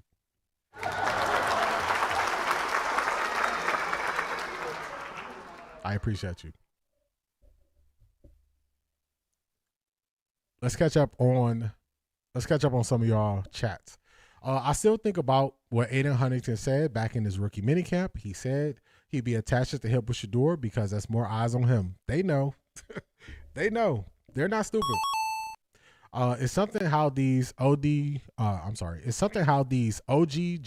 can break down the angles of this new game, even though they are old school. They just understand greatness. Playmaker. They get it. G. Bush is more patient than I could ever be. I would shut them down each time they open their mouths. Bull, JJ, and Mary Kay. WTF. Way more patient for me. Yes, do. My prophet, no harm. Shanithia reminded me it was on TikTok. Well, they realized they could take advantage of his social status. I don't think they even realized he had a large following either.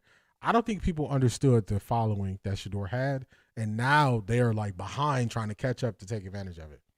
They're big mad because they know the NFL chose Shedeur, the same NFL they used against Shedeur to justify when he fell to the 5th round. And that's why they are mad. Not 5th round Shedeur, now it's Pro Bowl Shedeur. It's Pro Bowl Shedeur. When you say his name, just make sure you put that Pro Bowl on there.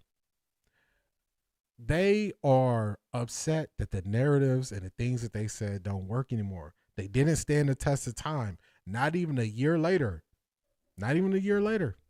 Not even a year later. You still got people talking about this Pro Bowl selection, still talking about it on Twitter. Yeah, Beast, they tripping. They're going to be watching it just like us, though. They just need to be honest that they're going to watch it like we have.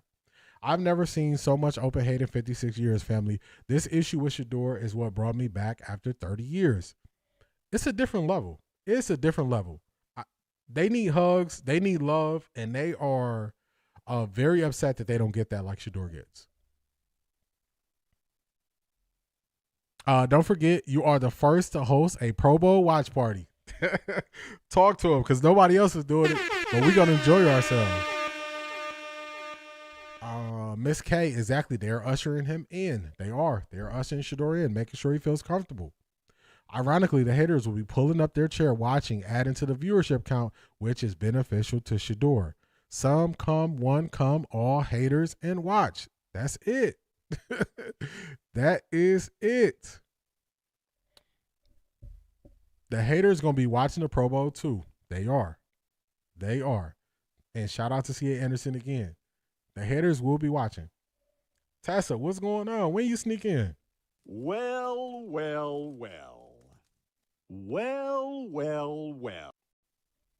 What's going on, Tessa? Well. What do we? We have a coach showing embrace. See that, Jeff? Who we ain't seen since preseason. This is a coach. You know what's funny? I think he still watches, Tessa. He commented on one of my videos not that long ago, but he is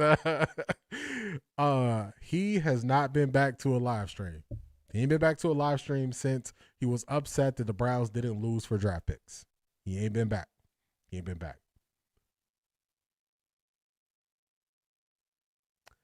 Where's Jeff? I've been looking for him under all the rocks. We got to put out an APB on him.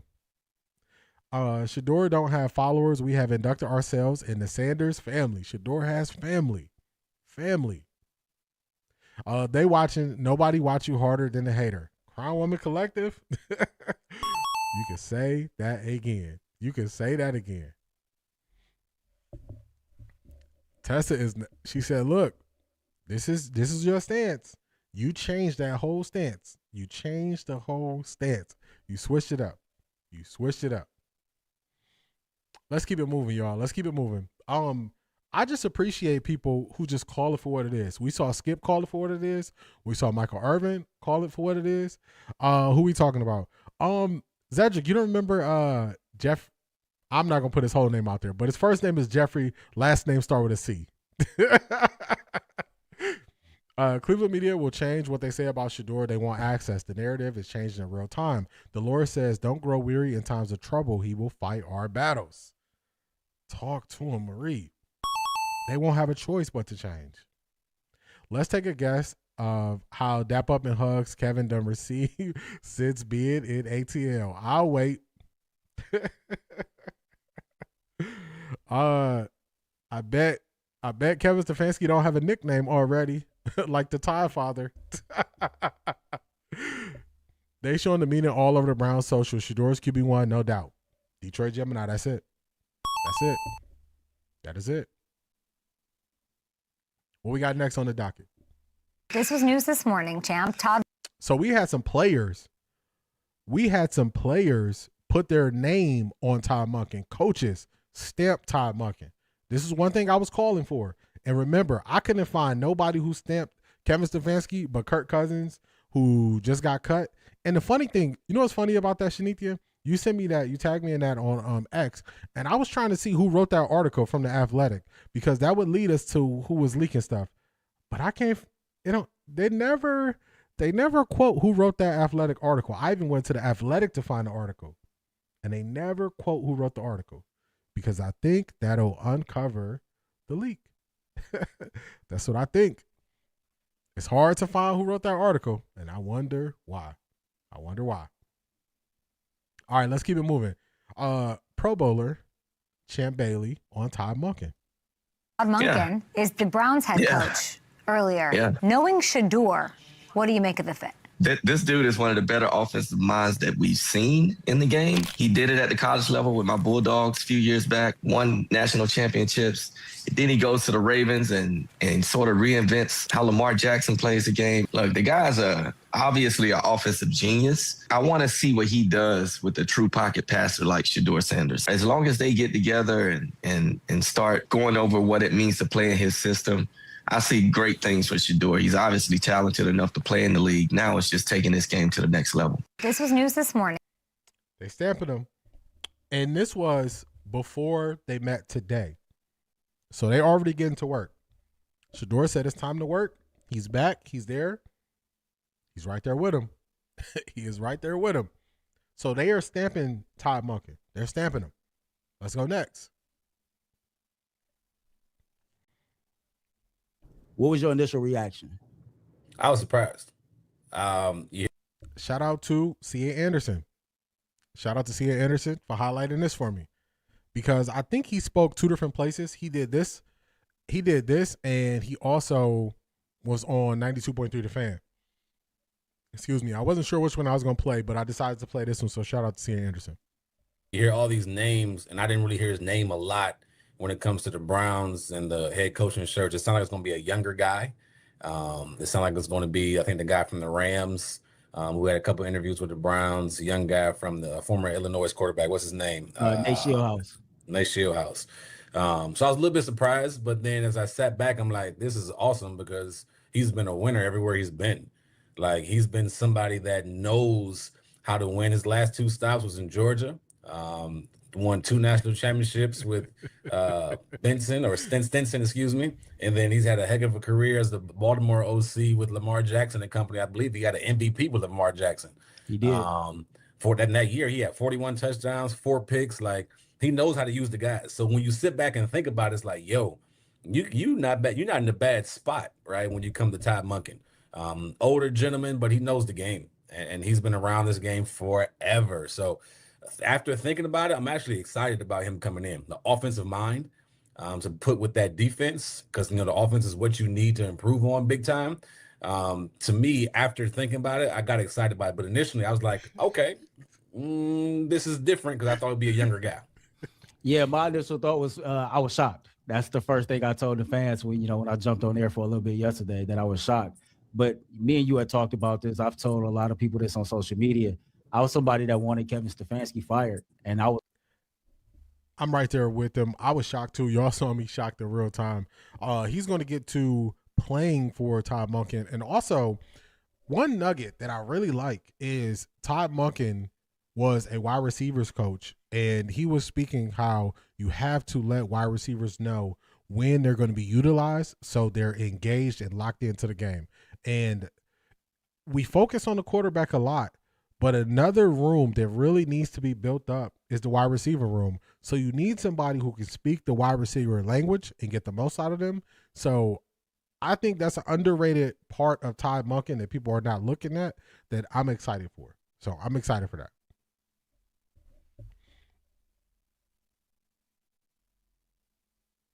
I was laughing at Ivy League Mac. He said, you can't find him because you're not looking in caves. Trolls hide in caves, not under rocks. Took me out, Ivy League Mac. D, the Browns put out a parting statement. That was enough. Orlowski said something, and that media dude who said it wasn't his fault. Good validation. I guess that's 3 people. Only thing is, the Browns said you were not good enough. You did not meet the expectation. You did not develop the players. And they stamped it. So I guess the Browns said, hey, we put out our view on Kevin Stefanski. He wasn't listening. They gave Cousins $180 million and are cutting him. They think they are the old Cleveland. Yeah, just that whole scenario is just bad. You sign him, you give him all the guaranteed money, coming off an injury. Then you draft a quarterback in top 15. Then you got him going back and forth. Then Kirk Cousins playing hurt. And it just bad. Just bad.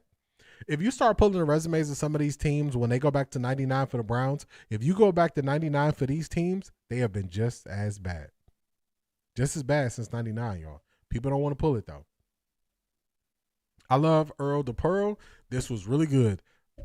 Thing I appreciate about Earl is Earl puts out there how he feels, and it's not swayed by what other people say. He'll do some research and look into it. But I respect that about people. I respect people who put their opinion out there.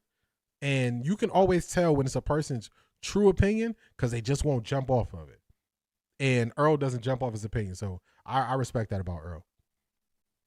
Buenos tardes, D. I think Monken will be okay. All we could do is wait and see. Brent, what's going on? Buenos dias. I am optimistic about him. I am definitely turned a corner from where I was on Wednesday. Feeling a lot better about him. So I'm the person. Kirk Cousins saying this. I got money. Kirk Cousins got the bag off the NFL. I'm the person who puts out how I really feel. So in real time, I put out those clips and people will see as my view is evolving and I'm doing more and I slept on it and I look more into it. It's changing. So then people who only watch the shorts, they'll see those shorts of it evolving. So yes, Earl is truly authentic and he don't change for what is hot. That's what I appreciate about people. I appreciate a person who is willing to stand on what they believe, because then even if they don't get it, it doesn't matter. It's not about right or wrong. If they are right side of the argument, wrong side of the argument, I like the fact that they can't just be easily swayed like the wind. The people who are swayed like the wind, I can't get with those people, because those people will stand in front of you and say anything. They will say anything. So those people I can't rock with. Yeah, Earl be on the island alone. I really respect that. I respect that too. I'm with people who they don't just switch it up. D, I had to sleep on this hire, but today I'm good with the hire. Felix, I'm right there with you. I'm right there with you. I got totally different energy today. Totally different energy. So I am right there with you. I had to sleep on it too. Let's see when he's going to get to actually playing for him. I think it might be a little bit further, but let's see if we can find that portion. To relate to his guys, right? He knows how to read the. Okay, so here it is right here. I think he's setting up the question that he's going to answer. To whomever the Cleveland Browns ended up hiring to be the next head coach. You can't be somebody that screams for change and want change, and then when change is presented to you, you don't give. Yeah, see, Anderson, he got cut. He got cut. Earl loves Cleveland. It's the difference with people who are from Cleveland, born and raised in Cleveland. Even in the media, we'll just use UCSS just as an example. If you look at UCSS and the people you see, like who are from like Cleveland and grew up in the area, Earl, Tyvis, and I think Jay are like, I don't even know about Jay, but I know Earl and Tyvis. So they grew up in Cleveland, born and raised in Cleveland, Cleveland fans their whole life.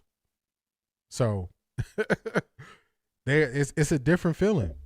It's a different feeling with how you view it. I'm born and raised in Cleveland. First 30 years of my life in Cleveland. So it's a different feel.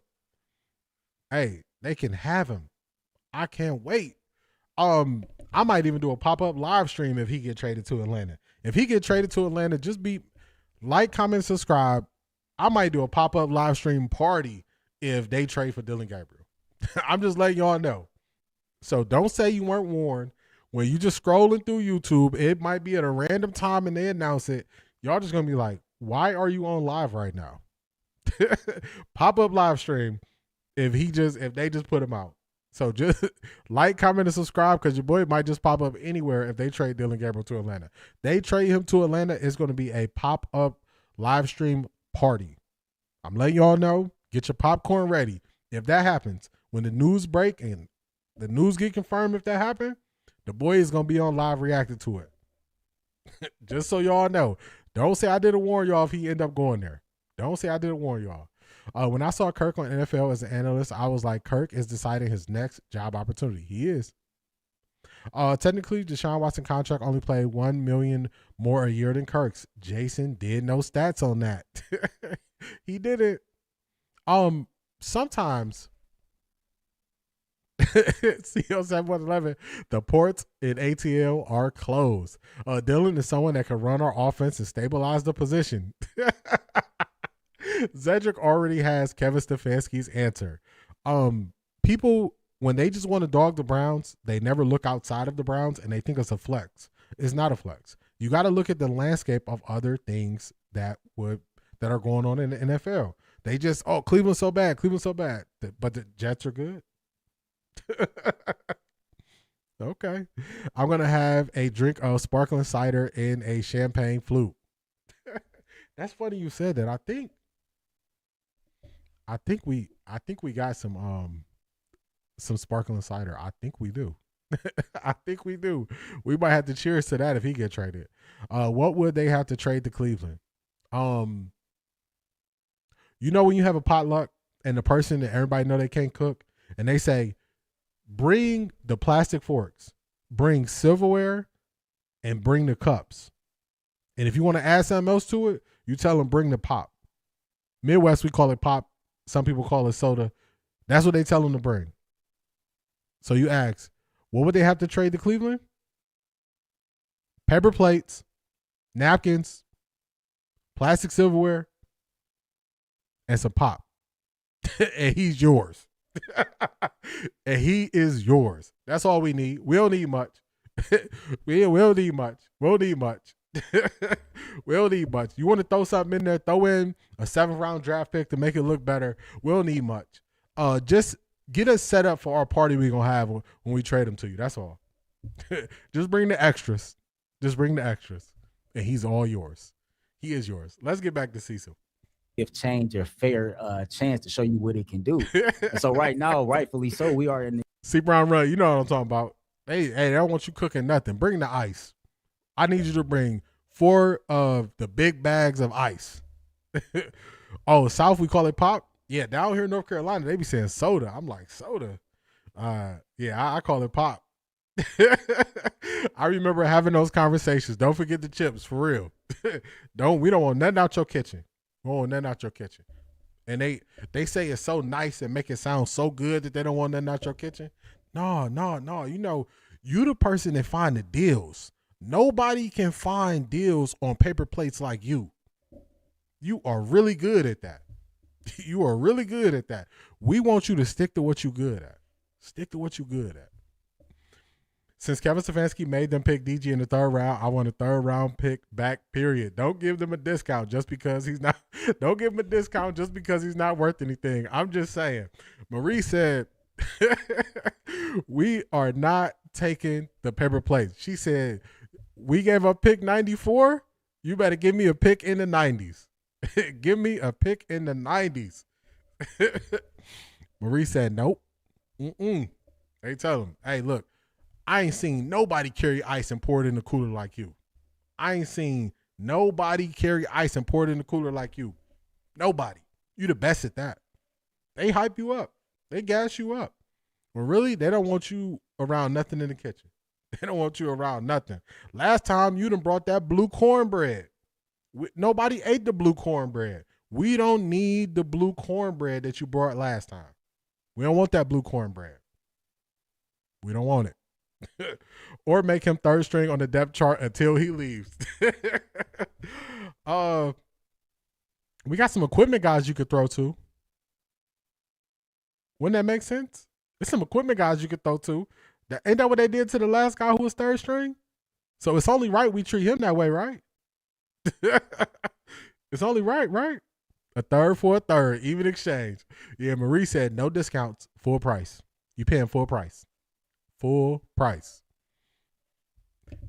Remember, everybody in the building wants DG to pay. Now you got to play. Hey, if they all want them, you got to pay.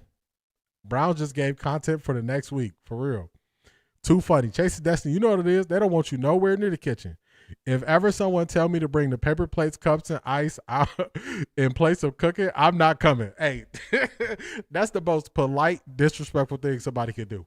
No, what you bring last time? Oh, that was your blue cornbread? Oh, you brought the blue cornbread. Really? Okay. Okay. All right. Okay. All right. Ice. Ice. Bring the ice. Bring the ice. Just give him his freedom. I'll let him go for free, or we will give you DG and $100. Like a tax refund. Here go $100 for taking him back. Here go $100 for taking him back. Soda water in Texas? Man, some names. Yep, in Texas is soda water. Soda water? I ain't never heard that. Them are the same people that don't wash the meat fresh out the package. Man, it's something. It's something that hurts me when I see people, especially cooking online, and they take chicken, they take steak, They throw that thing right on the grill out the pack. I'm like, it's packed juice on it. It's packed juice on it. You ain't gonna hit it with no cold water. You ain't gonna sprinkle no salt on there. No lemon, no lime, nothing to clean that meat. You just gonna just like that, huh? Okay. All right. Okay. All right. Okay. I'm in St. Louis. We say soda, and everybody down south say soda. Bush, Chicago people up on say pop. Michigan, all that way. Yeah, I'm from Ohio, so we say pop. We say plop. We say pop up there. Bringing beet pie to the potluck. Who eating that for real? They bring that beet pie and go home with a whole beet pie. A whole beet pie. A whole one. We don't want no parts of that. Jackie, what's going on? What's up, bro? I'm late. Sorry. Blue cornbread? Yes, blue cornbread. D, how many times you see some blue cornbread? Do you want to know the truth, Shanithia? Do you want to know the truth? Don't they say it's truth in every joke? It's truth in every joke. Probably 3 too many times. 3 too many times I've seen some blue cornbread and I'm like, what is that? Cornbread the same color of the Walmart logo. Ain't no way. Ain't no way. I'm not having no parts of this. No parts of this. No parts of it. You the one with the raisins and the potato salad. Paper goods. For real. Paper goods. Paper goods. Pack juice. Yeah, it's leave Paula Patton alone. Bless her heart. Bless her heart. She tried in that kitchen. She tried. It's like when you have an ugly baby and the person says, ooh, that outfit is so cute. Where did you get that? Oh, no. They should not the ugly baby. Oh, no. Oh, no. Seattle is pop. My family country. They say cold drink. I've heard people say cold drink before. ATL Dirty South pronounce it as drank. Drank. Someone for you. Earl the Pearl, Cecil Shorts, all from Cleveland. Real, recognized real. Yes, Cleveland born and raised. Cleveland born and raised. Art Jizzle, you ain't black if you wash. You ain't black if you wash your collard greens in the bathtub. Man, if you tell me some food that came out the bathtub, you are letting me know that I just need to leave. It's been real, everybody. You tell me the food came out the bathroom? All right. Peace, everybody. I'm out. Don't ever tell me food came out the bathroom. Food don't come out the bathroom. If you bringing food out the bathroom and I'm there, just let me know up front. Hey, I'm dapping everybody up and I'm out of there. And I am out of there. Out of there. Shanithia says, I am cracking up over here. That's what it is. That's what it is. I've never heard of blue cornbread. I wish I never heard of it either. I'm not making it up.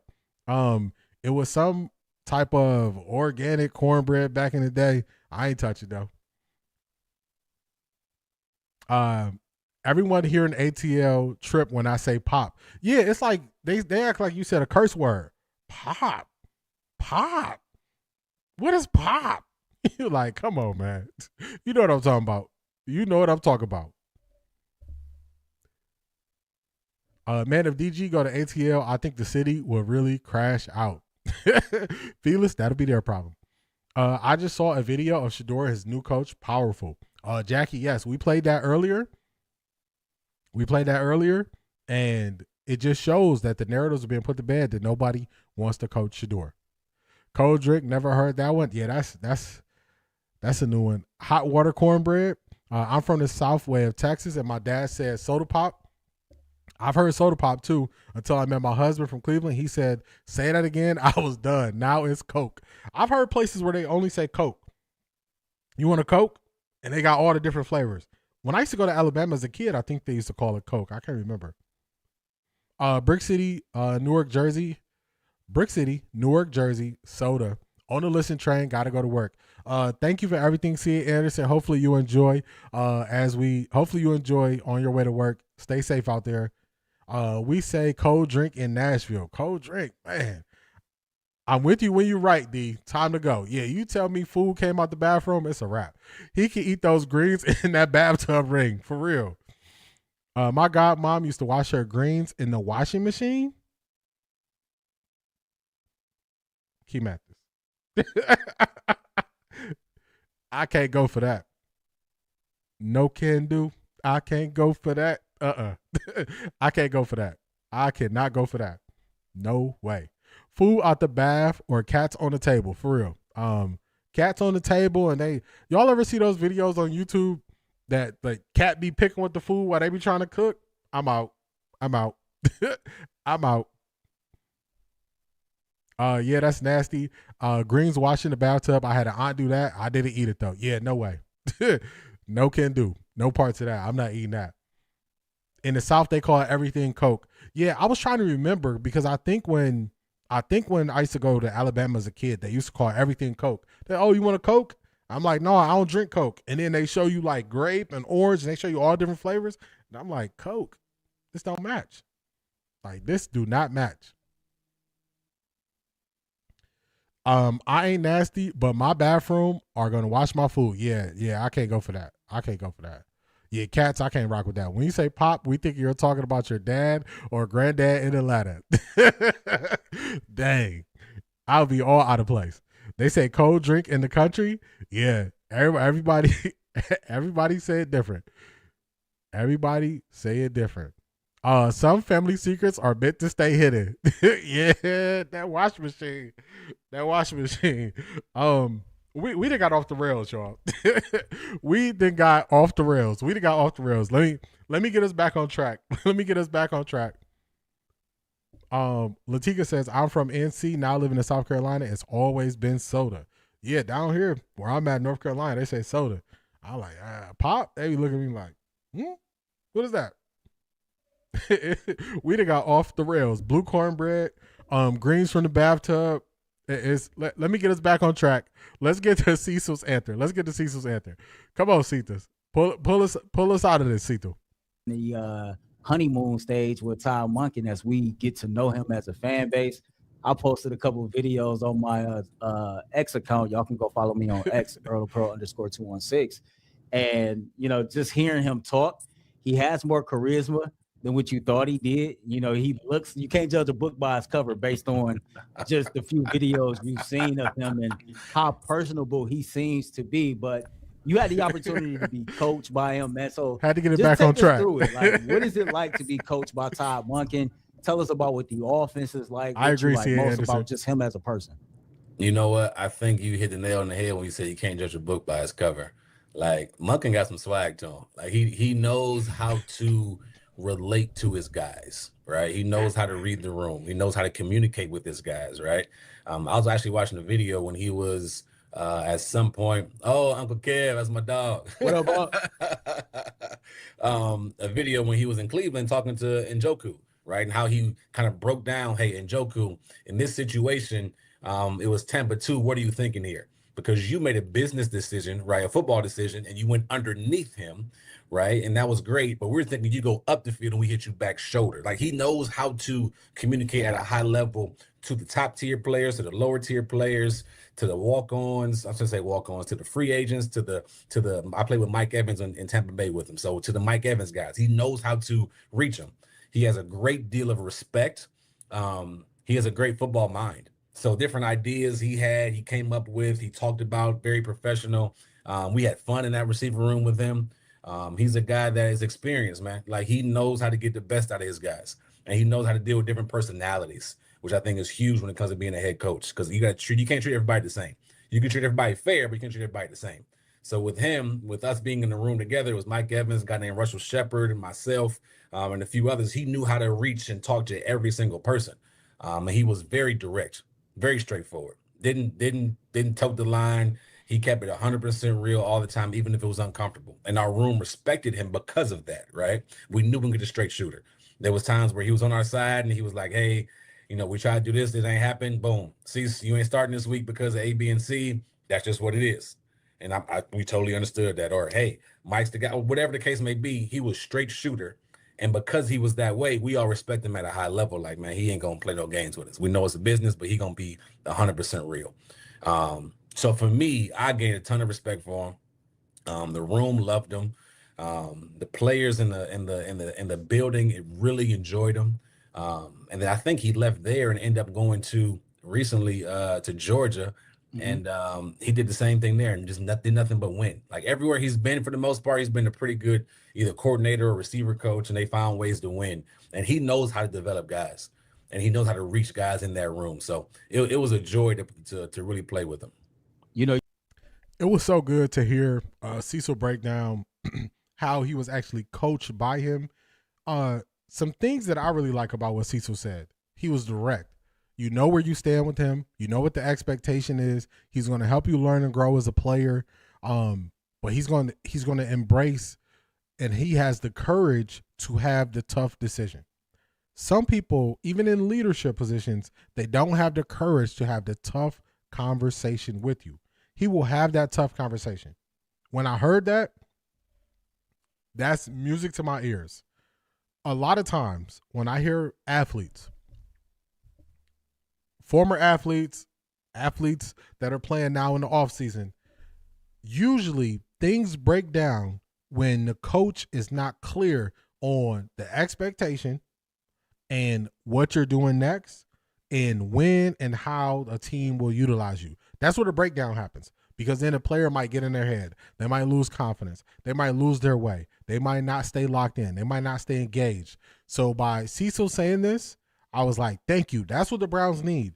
Too many situations, guys are going into play and they had no idea that they were going to play that day. And to me, that is a big mistake. A player should never be starting their first game and not know they're going to play.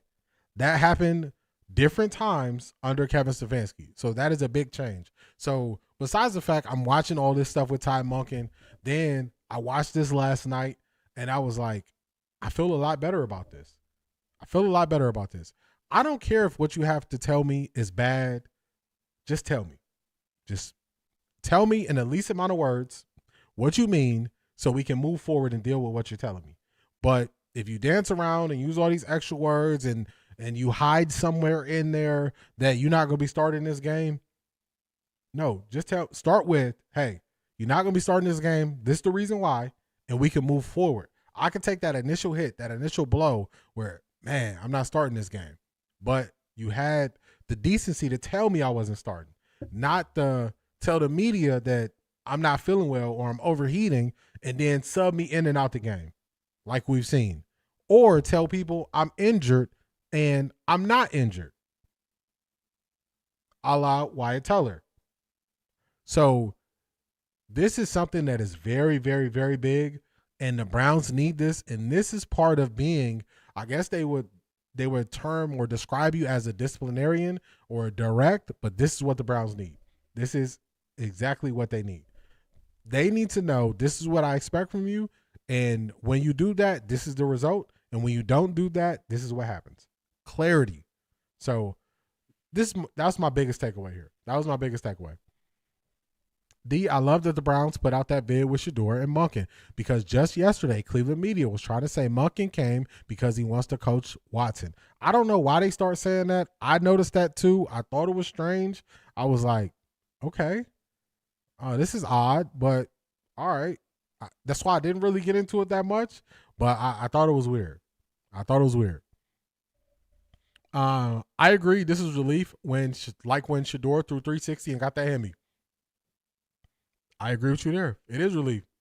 It's clear the front office is battling with the Cleveland local media, slapping them down as they jump out with silly narratives.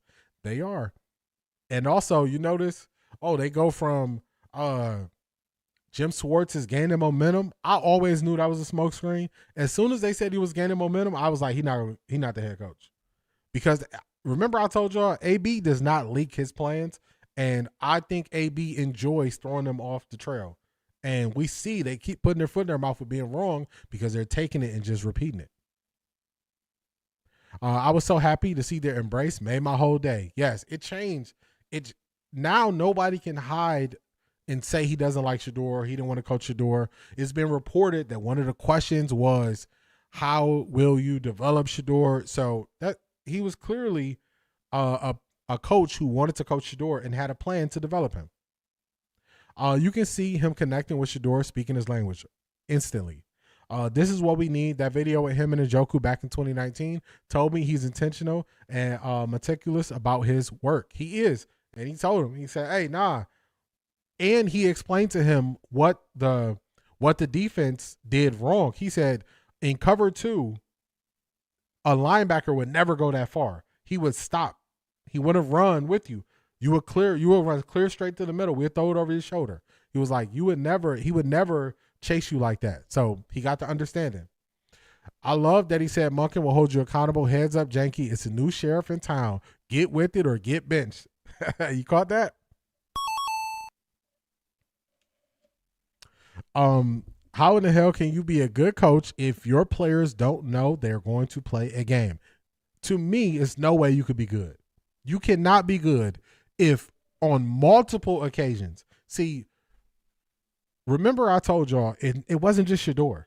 If you show how he's bad with Shedeur, people just say you just came for Shedeur. But if you show how before Shedeur was in the building, DTR didn't know that he was going to play until right before the game. Shedeur was nowhere to be found when Kevin Stefanski did that. Wyatt Teller denied the reason for him splitting time with the other lineman. DeJuan Jones denied he was overheating, which is what Kevin Stefanski said when he was splitting time. That's not a good coach, y'all. Jim Smorts didn't have the mentality to be a head coach. There you go. There you go. Todd Monken clearly had his answer to that question last year during the draft. He did. He did.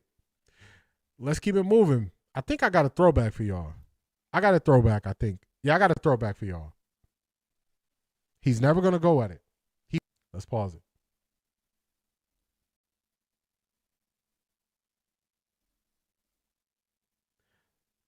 Yeah, I think this is the last time I spoke on Acho. I think this is the last time. Let's clean this up some, make it look a little bit better. This is the last time I spoke on Acho.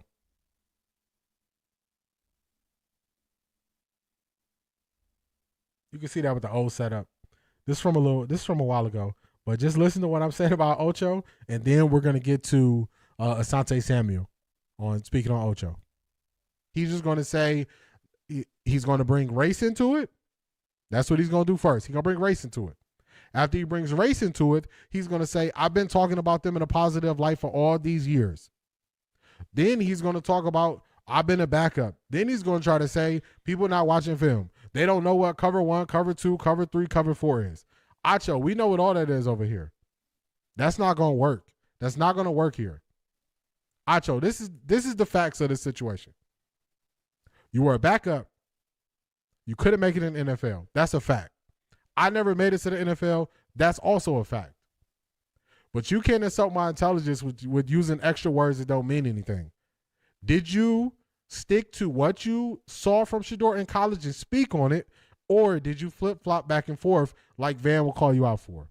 You flip-flop back and forth. You don't have a defense for it.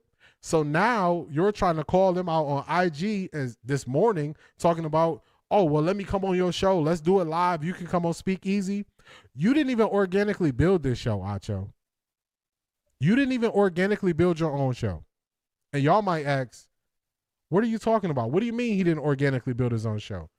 The Speak Easy podcast started 3 months ago. The Speak Easy podcast started 3 months ago. I'm going to show y'all a little something about YouTube today. So if you go to any YouTube channel, let's get to the top so I can show y'all.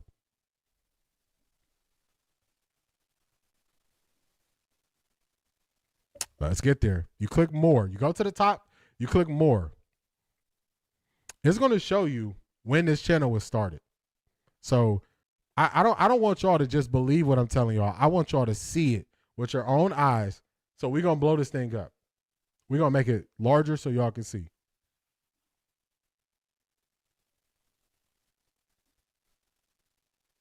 Y'all see the date? This channel is from August 17th, 2016. Acho is trying to call people out to say they are doing things for clicks. When you went and bought the channel from Fox Sports 1, this is Undisputed's original channel. You didn't even build your own podcast. Acho, it's right here, man. It's right here. That is how this ended up on everybody's timeline. This ended up on your timeline because you were originally subscribed to Undisputed. Fox tried to use this channel to push other shows that failed. Acho bought this channel for them. So Acho, you didn't even build this from the ground up. You tried to pull a fast one. Acho, this is the last time you will be on this show. This is the last time we will talk about anything you say. We will not fall for it. We will not fall for it. All the stuff you're trying to do with never answering or responding to what you've been accused of is the weakest thing you can do. When you didn't even build it from the ground up and the receipts are here because YouTube told on you. That's it for Acho. When I showed y'all the people in Cleveland and I said at this point, we are not going to talk about these people anymore, Acho is in that category. Acho is in that category. He's in that category, y'all. This is not a real person. He didn't even get it from the mud. He didn't even, he did smart business to buy the channel instead of starting from the mud because he would probably have 3,000 views right now. He would not have the views he has.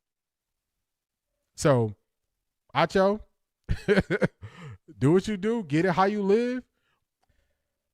So that was just a throwback of me. That was from a month ago. That's why I haven't played any clips from Speakeasy. That's why I haven't said anything about Acho. Now people are starting to see it. Darkness came to the light. Also, while we were listening to that, I did y'all something. I did something for y'all. I put up Acho stats. I remember somebody asked me about Acho, and they were like, well, maybe he was, you know, in the league for XYZ amount of time. This is his career stats, y'all. These are his career stats. When he goes out there,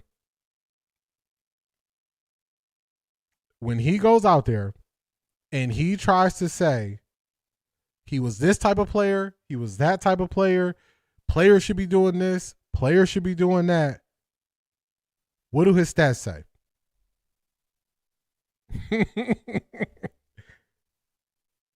What do his stats say? I don't want to hear him talk about nobody getting sacks. They're easy. I don't want to hear him talk about forced fumbles. I don't want to hear him talk about interceptions because me and him have the same amount in the NFL. We got the same amount. We got the same amount. What I find funny is people are finally at that point where they are saying this is why he's doing it. And Asante Samuel is going to speak on that. But I just wanted to show you all that. It's a lot of stuff that I say. And to steal Zedric's line, I wasn't wrong. I was just early. That's all. I was early. But now Asante Samuel has had enough. He has had more than enough of Acho, and he can't contain it no more. He can't hold it in. He got to put it out there. So this is Asante. It's Asante right here. We'll get to him. Emmanuel Acho is the only person in the history of social media with a take that absolutely everyone disagrees with. This is the first take in the history. When I say the history, in the history of social media, Emmanuel Acho has did it that everyone disagrees with. Expectation for Shedeur Sanders under Todd Monken, I believe, will lead to disappointment. There is nothing about Todd Monken as a head. We're going to skip locker that. room. Why am I listening to Todd Monken? You shut your boy. Why would he listen to Todd, the head coach, the new coach who had success with another black quarterback, another brother? I mean, Asante had to catch himself. Asante had to catch himself right there. He was about to go off, and he caught himself. He caught himself. He said, all right, let me reel it in. But talk to him, Asante. This has to be the worst advice. This has to be the worst take that anybody has ever said in the history of hot takes for football. This cannot be allowed. Children, make sure your children do not see this. Block that. I ain't gonna say block him. Block that freaking hot take. Do not let even though it's already viral. You know what I mean? But that is terrible. This by far has to be the most stupidest thing you can ever tell a player besides quitting. You might as well tell them to quit. Just go quit. But I wonder what Emmanuel Acho tell his son. If he has one, I don't know. If he had a son that was playing, if he had a son that is playing in the NFL, not to listen to the coach. If Emmanuel Acho had a son in the NFL, would he tell him not to listen to the coach, or he just telling other people's children this? Nigga giving advice for people to fail so they could come join him on Speak Easy. This nigga's using this tactic for recruiting mechanisms and shit like that. He out here trying to recruit people, telling them not to listen to coach so they could come join and Speak Easy. Ain't nobody got time for that shit. That's what it is. Man, I feel like you got to be optimistic about these coaches these days. It's a lot of coaches where they come like a perfect example. Sean McVay, he became a head coach at 31 years old for the Los Angeles Rams. He only was an off. That was smart. That was smart of his co-host to just jump in there to calm him down because he was about to go off on Acho. It don't make sense. It don't make no sense. We all know Acho is a contrarian. He went too far for clicks. My bad, Latika. The part-time bot. So if anybody want to know why I call my bot part-time, this is why I call my bot part-time. My bot is part-time. He just came out of nowhere. He just came out of nowhere. He's doing this for clicks, y'all. He's doing this for clicks. Remember I said as a content creator, you have a path, you have a certain way you could go. Keith Hunt, what's going on? You have a path you could take as a content creator. Acho, he did Shanitia like 3 times. That's why I said his co-host came in at the right time because he seen how far it was going. And he like, well, you got to get these coaches because look at his face. He is so serious because he knows that will get him pushed out the league. You can never tell a player, don't listen to your coach. That's the last thing you can say. The last thing you can tell a player. So, to me, the bot is not getting enough guaranteed money, D. I got to do something. They admitted he was doing it for clicks. I knew he was doing it for clicks. That's why I just took him out of me ever speaking on him because I'm like, this is what he's intended to do. And this is how I look at them. This is how I look at people like Acho who do that. I think they do more damage, not just based on what they say. Not based on just what they say. They do more damage because he's one of those people that was on MTV Cribs living in a mansion with 20 cars. And then when MTV Cribs get done shooting, he leave and he don't live there. And he leading y'all to believe that that's the type of money he got. That's the lifestyle he lives. Truly the fakest of the fake. And those people who do that, I think do more damage than good because people start to follow the path that they take. So with Acho, people just like, dang, he just jumped up on our timeline. He's everywhere. Speak Easy is everywhere. How did he do it? It's fake. People who take that approach, I think, are the worst of the worst. They are the worst of the worst because then people follow in that path and they start doing the clickbait style stuff and they start doing all that stuff for growth. And it was all fake from the beginning. So I'm happy that this is one of those. Every once in a while, everybody just got to come together and realize a person is just wrong. Everybody realize Acho is just wrong. There's no redeeming this. It's just bad. So before, people could say, it's Shedeur. Oh, you came in for Shedeur. Even people who are not fans of Shedeur know that Acho tripping right here.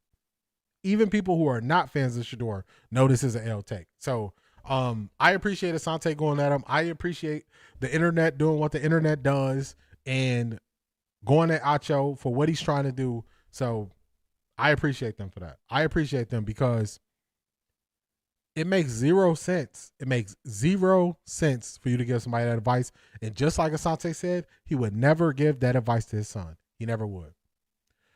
Not a recruiter for Speak Easy, for real. He has it pinned to his channel. It was intentional. I believe it. Acho admitted he gave a bad take. Shady had to tell him he out there looking crazy. Eventually, now I said this before with G. Bush. People feel for G. Bush for the people that he's on the show with. But part of it is you sign up for what you sign up for. So you got to make that decision who you align yourself with as they start doing stuff. Just like Shady. Shady went to Speak and is aligned with Acho. So you have to be careful who you align yourself with because you end up in these situations. Shady could be influenced to start doing some stuff that Acho does for the shine and the clicks. Shady started to teeter there for a little while. I stopped watching him, but everybody was telling me Shady was on the rocks. He was on the rocks. He was getting shaky with how his takes were going because you align yourself to certain people. You align yourself to certain people. So you just got to be careful. You got to be careful. I want to stand on my own and either succeed or fail based on me. I don't want people to just write off the show that I'm on because I'm on there with 2 or 3 people who never make sense. So you just got to be careful who you align yourself with. You have to be careful. Got to be careful. He tried his best to stay calm. He did. Latika, he was trying. He was trying hard. He was trying hard to not all the way flip. That's why I said his co-host seen it about to go off the rails and he caught him. He like, no. Come on. You got to give these coaches a chance. So it was smart. Acho will say he'll do anything for attention. He will. Vikings fired their GM. They realized it was a bad decision at quarterback. Been using Shedeur's name for clicks since Speak Easy started, even on topics Shedeur was not relevant to. For real. I like his brother better. His brother is better at college, covering college football.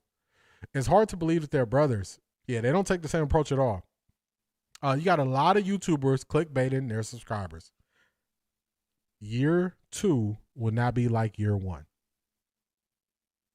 Year 1, people were given a fair chance. Year 2 will not be the same. And I'm not saying this as a threat. I'm saying this as people change who they expose themselves to when it comes to what they consume in content. Year 2 will not be the same. It's a lot of people. We don't have to name no names, but it's a lot of people that you watch this year during this NFL season that you will never watch their channel again. We don't have to name names, but I guarantee you it's people who showed their colors and you say, I'm not watching them again. That's what I mean when I say year 2 will not be like year 1. Won't be like year 1. I totally agree. The obsession with Shedeur Sanders is diabolical. It is. Shady said everybody was calling him about what Acho said. That's why you got to watch who you align yourself with. You have to watch who you align yourself with. You got to watch it. You got to watch it. Shady got a dip. Yeah. Because you align with some goofy stuff. They're going to assume you do the goofy stuff too. There are a lot of people that go to hear Shady but have unsubscribed because Acho makes so sick. Yeah, I can't watch them anymore. I used to do the skip past Shady and stuff, and I mean skip past Acho, and I'm like, man, I can't do this every time. Then you got Acho clips coming in about him, some prospects or something. I don't even have the energy to skip through it. So I don't even have the energy for it. Eventually, the shine will fade. The quality of your audience begins to fade. I agree. Shady needs to start his own show. He did. You can't trick people, I should say. Before you go sideways, D, we'll just change this channel name to Blue Cornbread and talk about what not to do with food. Keep at this for real. That's always a route I could go. That's always a route I could go. Exactly. I stopped watching a lot. Yeah, that's why I said we don't got to say no names, but I know it's happened where people are like, I'm not tuning in for this person. I'm not tuning in for that person. It happens. It's the life cycle of content creation. D, I agree. Some of these content creators will never get my time again. They got it in year 1. Year 2 won't be the same. I am very intentional with the content I consume. I can count on one hand and maybe 2 fingers of the people I watch, because you become influenced by what you watch. So if you watching something that's taking up so much of your time, you can become influenced by it. So you want to make sure it's positive. You want to make sure you're getting education along with the entertainment. So you just got to be mindful. You got to be mindful. Let me see if I can find what I want to put up for this. I put up in the Patreon. I put it up for everybody. Normally it's a perk for the all access crew. But I put it up for everybody and gave everybody the opportunity to express how they feel about the new coach, Todd Monken. So let me do something real quick. And then we're going to listen to some people who tapped into the voicemail and their takes on Todd Monken. Let's see.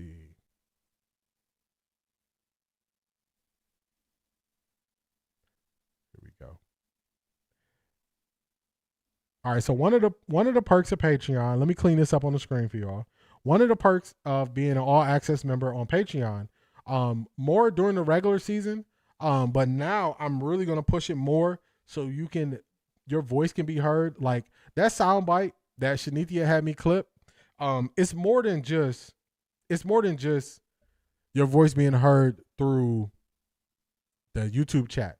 It's your voice being heard through your actual voice. So, excuse me. I'm going to make sure I put more focus and emphasis on making sure y'all are heard. So here we go. I'm a big Martin Lawrence fan, one of my favorite comedians. So I always used to like how people used to call into his show.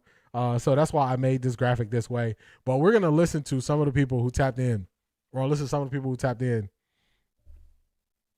I had to limit the amount of content I was consuming because I did not need that garbage in my life. You got to go through a cleanse of how much you consume. Dang, these owners fighting everybody bloodbath out there. GM for Vikings just got fired. That's crazy. You're right. Since I started watching Carmen and Lima, my mornings have been so much better. Yeah, they too much. They're too much. The Vikings GM chose McCarthy over Darnold. He did, and they had the money to pay him too. Me too, D. I love Martin. I still got Martin on DVD. Like, I got DVDs in my attic of Martin. One of my favorites. Let's get to it. C.A. Anderson, you still here? Is C.A. Anderson still here? C.A. Anderson left me a voicemail first. So C.A. Anderson, if you're still here, put something in the chat. Let me know. I'll play your voicemail. You still here? All right. So we're going to wait to hear back from C.A. Anderson, but we got Clyde Marshall. Here we go. This is Clyde. This is how people feel about Todd Monken as a coach. This is Clyde S. Marshall, Dr. Clyde S. Marshall. I think everything is sufficient. That it was important, and subliminal messages had occurred when it was stated that the Baltimore Ravens wanted Shedeur. Now we know who was a de facto. It was Monken. And in addition, the other offensive coordinator that has been around, for which he had worked with the Cleveland Browns. So there's a relationship. There's no dismantling or unfriendliness, unlike what he experienced with maybe Tommy Rees and Kevin Stefanski. So therefore, when somebody like in your mind, you could tell the way they look at you and smile and how they speak to you, they already like you. Unlike the other surname ski on TV that said, well, he still can choose his own guy. He just so negative, specifically when he said that Kevin Stefanski or Lasky said that he'll always be able to find a job. Well, they just rewarded him for being negative. But now look at Shedeur. He has inspired and increased fan participation, fan acknowledgement. for the NFL. In addition, they're going to try to figure out how to bring him to the upcoming NFL draft so that they can have high ratings. Trust me, the ratings will be low without Shedeur. All right, brother, I will sign on to your broadcast and let me know if you receive this. Have a blessed day. Shout out to Dr. Clyde Marshall dropping big facts. And I want to let y'all know, this was yesterday that Clyde was talking about they were the ones who wanted Shedeur. We got confirmation of that today when we saw the video of Shedeur going to see the coach. We got confirmation of that. So shout out to, let me put some respect, Dr. Clyde Marshall. We appreciate you. Thank you for your voicemail. We appreciate you.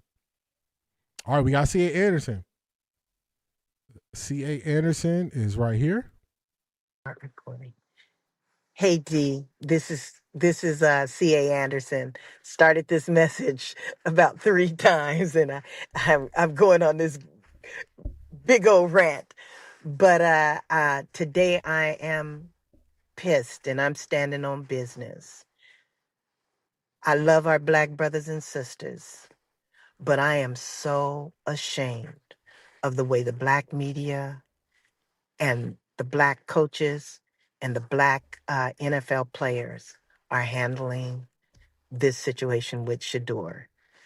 I cannot understand how they can allow this to happen to a 23-year-old without any consideration of their own sons or their own daughters or their own nephews and or nieces, and that we have gotten in society to a place where we don't care about the souls of Black folks. I'm tired.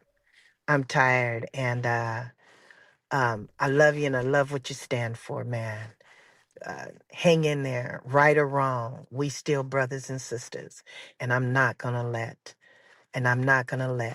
somebody else bash you and stand there with them on a because of money or any other situation. You got to shut up when you around me. Shout out to C.A. Anderson. Now, I got to let y'all know when these voicemails were left because it's funny. C.A. Anderson's voicemail is almost the theme of this stream with how the tide is changing around Shedeur and how people, Acho, and others are treating and talking about Shedeur. And also, they can't just say congratulations to Shedeur. They have to always add something with it when they talk about him being selected to the Pro Bowl. This is from 3 days ago, y'all. This from 3 days ago. These voicemails seem as if they were left during the stream. This from 3 days ago. So when I tell y'all C.A. Anderson speaks life into me, she does. And I appreciate it. And I'm going to say it a million times. I appreciate how y'all speak life into me and how y'all stand firm in things that are right and that are wrong. Because this is not happening everywhere. Every community is not being built out this way. So this is something different and this is something special. So definitely shout out to C.A. Anderson. I want to make sure you were here when I played it. But shout out to C.A. Anderson. Shout out to C.A. Anderson. Just because other people are not willing to stand firm in their support of Shedeur, that doesn't mean that we're going to switch up. We're not going to switch up over here. We're not going to do it. We're not going to do it. Shout out to Dr. Clyde Marshall. Thank you. I just tuned into your show and you began playing my voice. Much love. You have a following of your fans for which we love you. I appreciate you. I appreciate you. I appreciate y'all. The way y'all speak life into me, the way y'all trust me, it's something that is something that's very special, and everybody doesn't get that. Everybody doesn't have people being this positive. Everybody doesn't have people who want to learn more about the game, or we can kind of nerd out about stuff in football. So this is something special, y'all. This is something special, and I appreciate y'all more than y'all know. More than y'all know. Who we got next? We got Miss Brown. I'm all right with picking him. He should be good for the team and for Shedeur. Hope everything is well. Thank you, Ms. Brown. I appreciate you. Like I'm telling y'all, this is from 22 hours ago. So Ms. Brown has a positive view and believes Monken was going to be good for Shedeur. Then we see them interact, which just confirms the feelings that they already had. The feelings that they already had, it just confirmed it. It confirmed it. So shout out to Ms. Brown. Shout out to Ms. Brown. I appreciate you. Ms. Brown, y'all, I'm not gonna rant for a long time, I promise. Ms. Brown is one of the first people who was tapping into my streams. One of the first. I'm telling y'all. When I used to look at my numbers, I don't look at my numbers anymore. Like I'm gonna give y'all a show. We're gonna enjoy ourselves. We're gonna have a good time.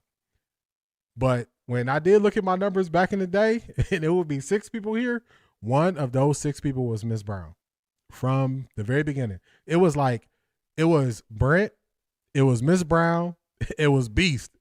If I didn't know nobody else in my stream when it wasn't that many people watching, like early on, even before the preseason, in my live stream, I remember seeing those 3 names. So they've been here a long time, real long time. So I appreciate you, Ms. Brown. I appreciate you. My dog, we got Zedric. Yo, D, is Zed. After this Monken hire, man, I'm looking at this. I think this is really gonna work out. I think the possibilities could be endless.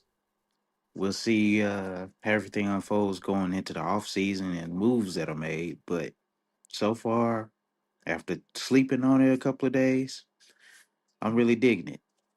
All right, peace. Shout out to Zedric. Zedric, you just described how I feel. You described how I feel. That's exactly how I feel about it. I slept on it. I looked into it more. And then it was like we just kept getting more and more confirmation that he's special and he will be good for Shedeur. He will be good for Shedeur. So just something that I want to make sure I don't forget to have your voice heard when you are in my chat. Sometimes it's going to be me reading your chat.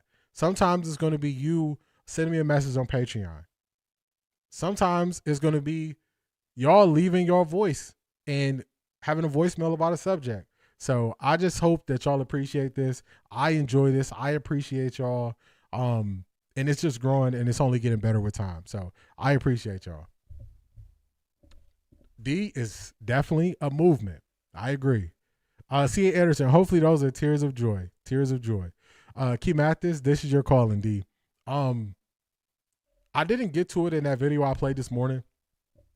I didn't get to it, but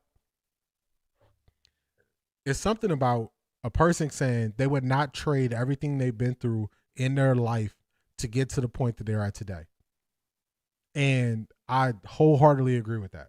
I wouldn't trade none of the things I went through in life to get to this point because all of that prepared me for the person that I am today. So whether it was good, whether it was bad, whether I made a decision, second guessed it, whether I was decisive in the decision and I felt like it was right from the beginning, all of those things made me who I am today to be here before y'all. So I appreciate it. And I think it's right. Y'all see the energy I have. I enjoy this. I'm not dragging myself to get up on stream. I get up here and I enjoy what I do and I appreciate y'all. So I want to play this one more time. I got to play something one more time for us before we end this stream. So let's go here. Take this now. And let's play this right here, y'all. I want y'all to see this interaction one more time before we head out for the stream. Oh, yeah. Hey, what's up, man? How you doing? Welcome back to the States. How we doing, man? Good. Yeah, we tried to draft your ass last year. For God's sake. It's all worked out. Yeah. You remember that, right? Yeah, that's what I was about to tell you. Someday we'll get a chance to talk about that. Yeah. Yeah. Y'all hear that? It all worked out. It all worked out, y'all. It all worked out. So I just wanted to play that one last time for y'all so y'all can see it. I didn't know anything about football until Prime became the coach at Jackson State. I started watching, taught myself the game, and have now graduated to NFL games to watch the nephews from Colorado and the NFL. We all going to learn and grow together. Yes, your energy draws people. I appreciate you, Crown Woman Collective. I appreciate you. Something I say every night and each morning. Something wonderful is going to happen today. When you speak those things into your life, you manifest it, you put in the work to go with it.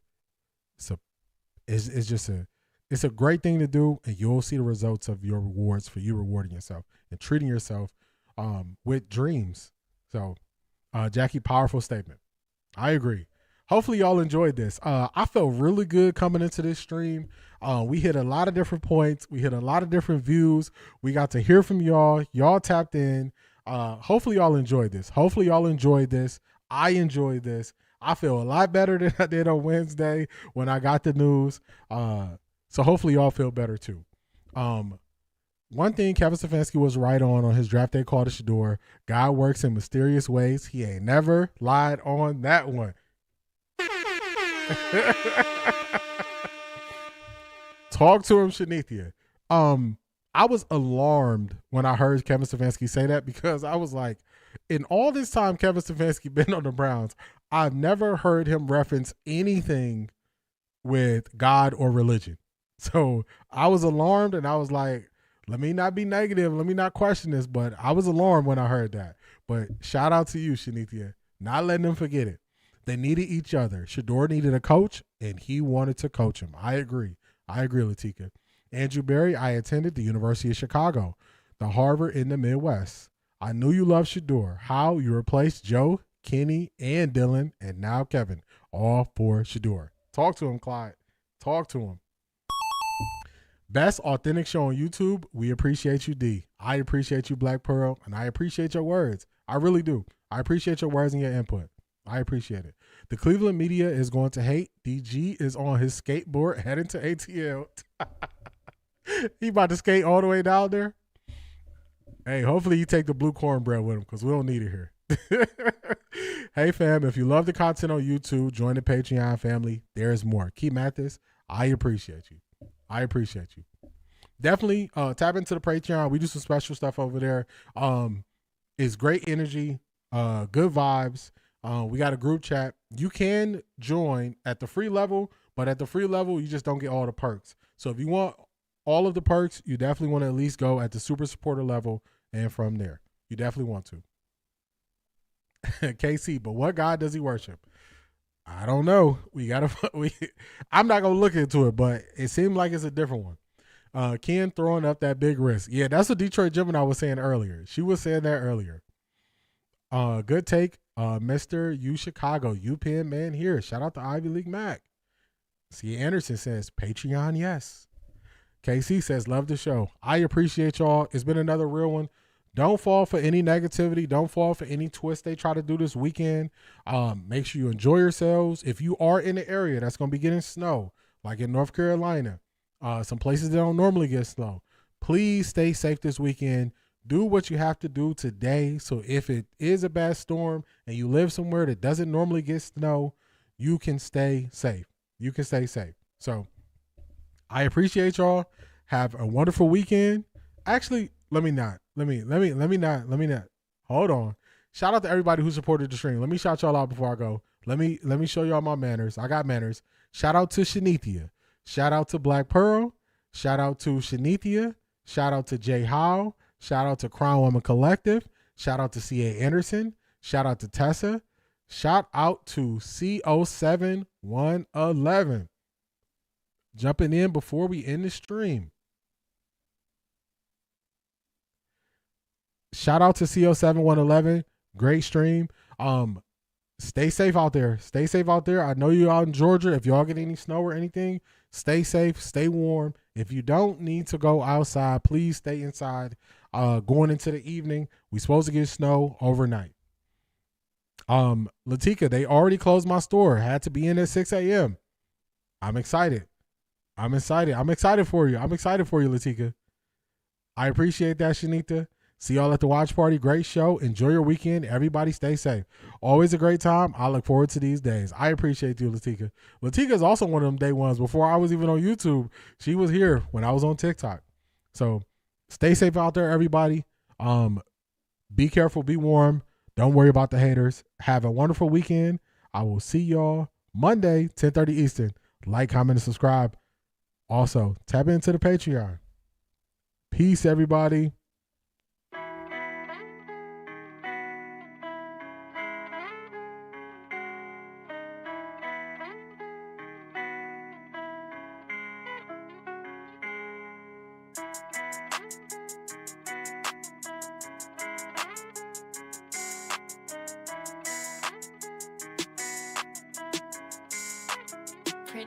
Look at what I did. Look at what I started. Look how far I came, dog. I ain't had no guidance. I just did my thing, dog. I just went my hardest. And I'ma go hard regardless. Yeah, I'ma go hard regardless. Yeah. Ran in my check, I ran on my bag, I did what I did. Yeah. Ran in my check, I ran on my bag, I did what I did. Yeah. And how good they judge me, oh. But they don't. They're setting Dylan Gabriel up. Take the biggest L out of Look how far I came, dog. I ain't had no guidance. I just did my thing, dog. I just went my hardest. And I'ma go hard regardless. Yeah, I'ma go hard regardless. Yeah.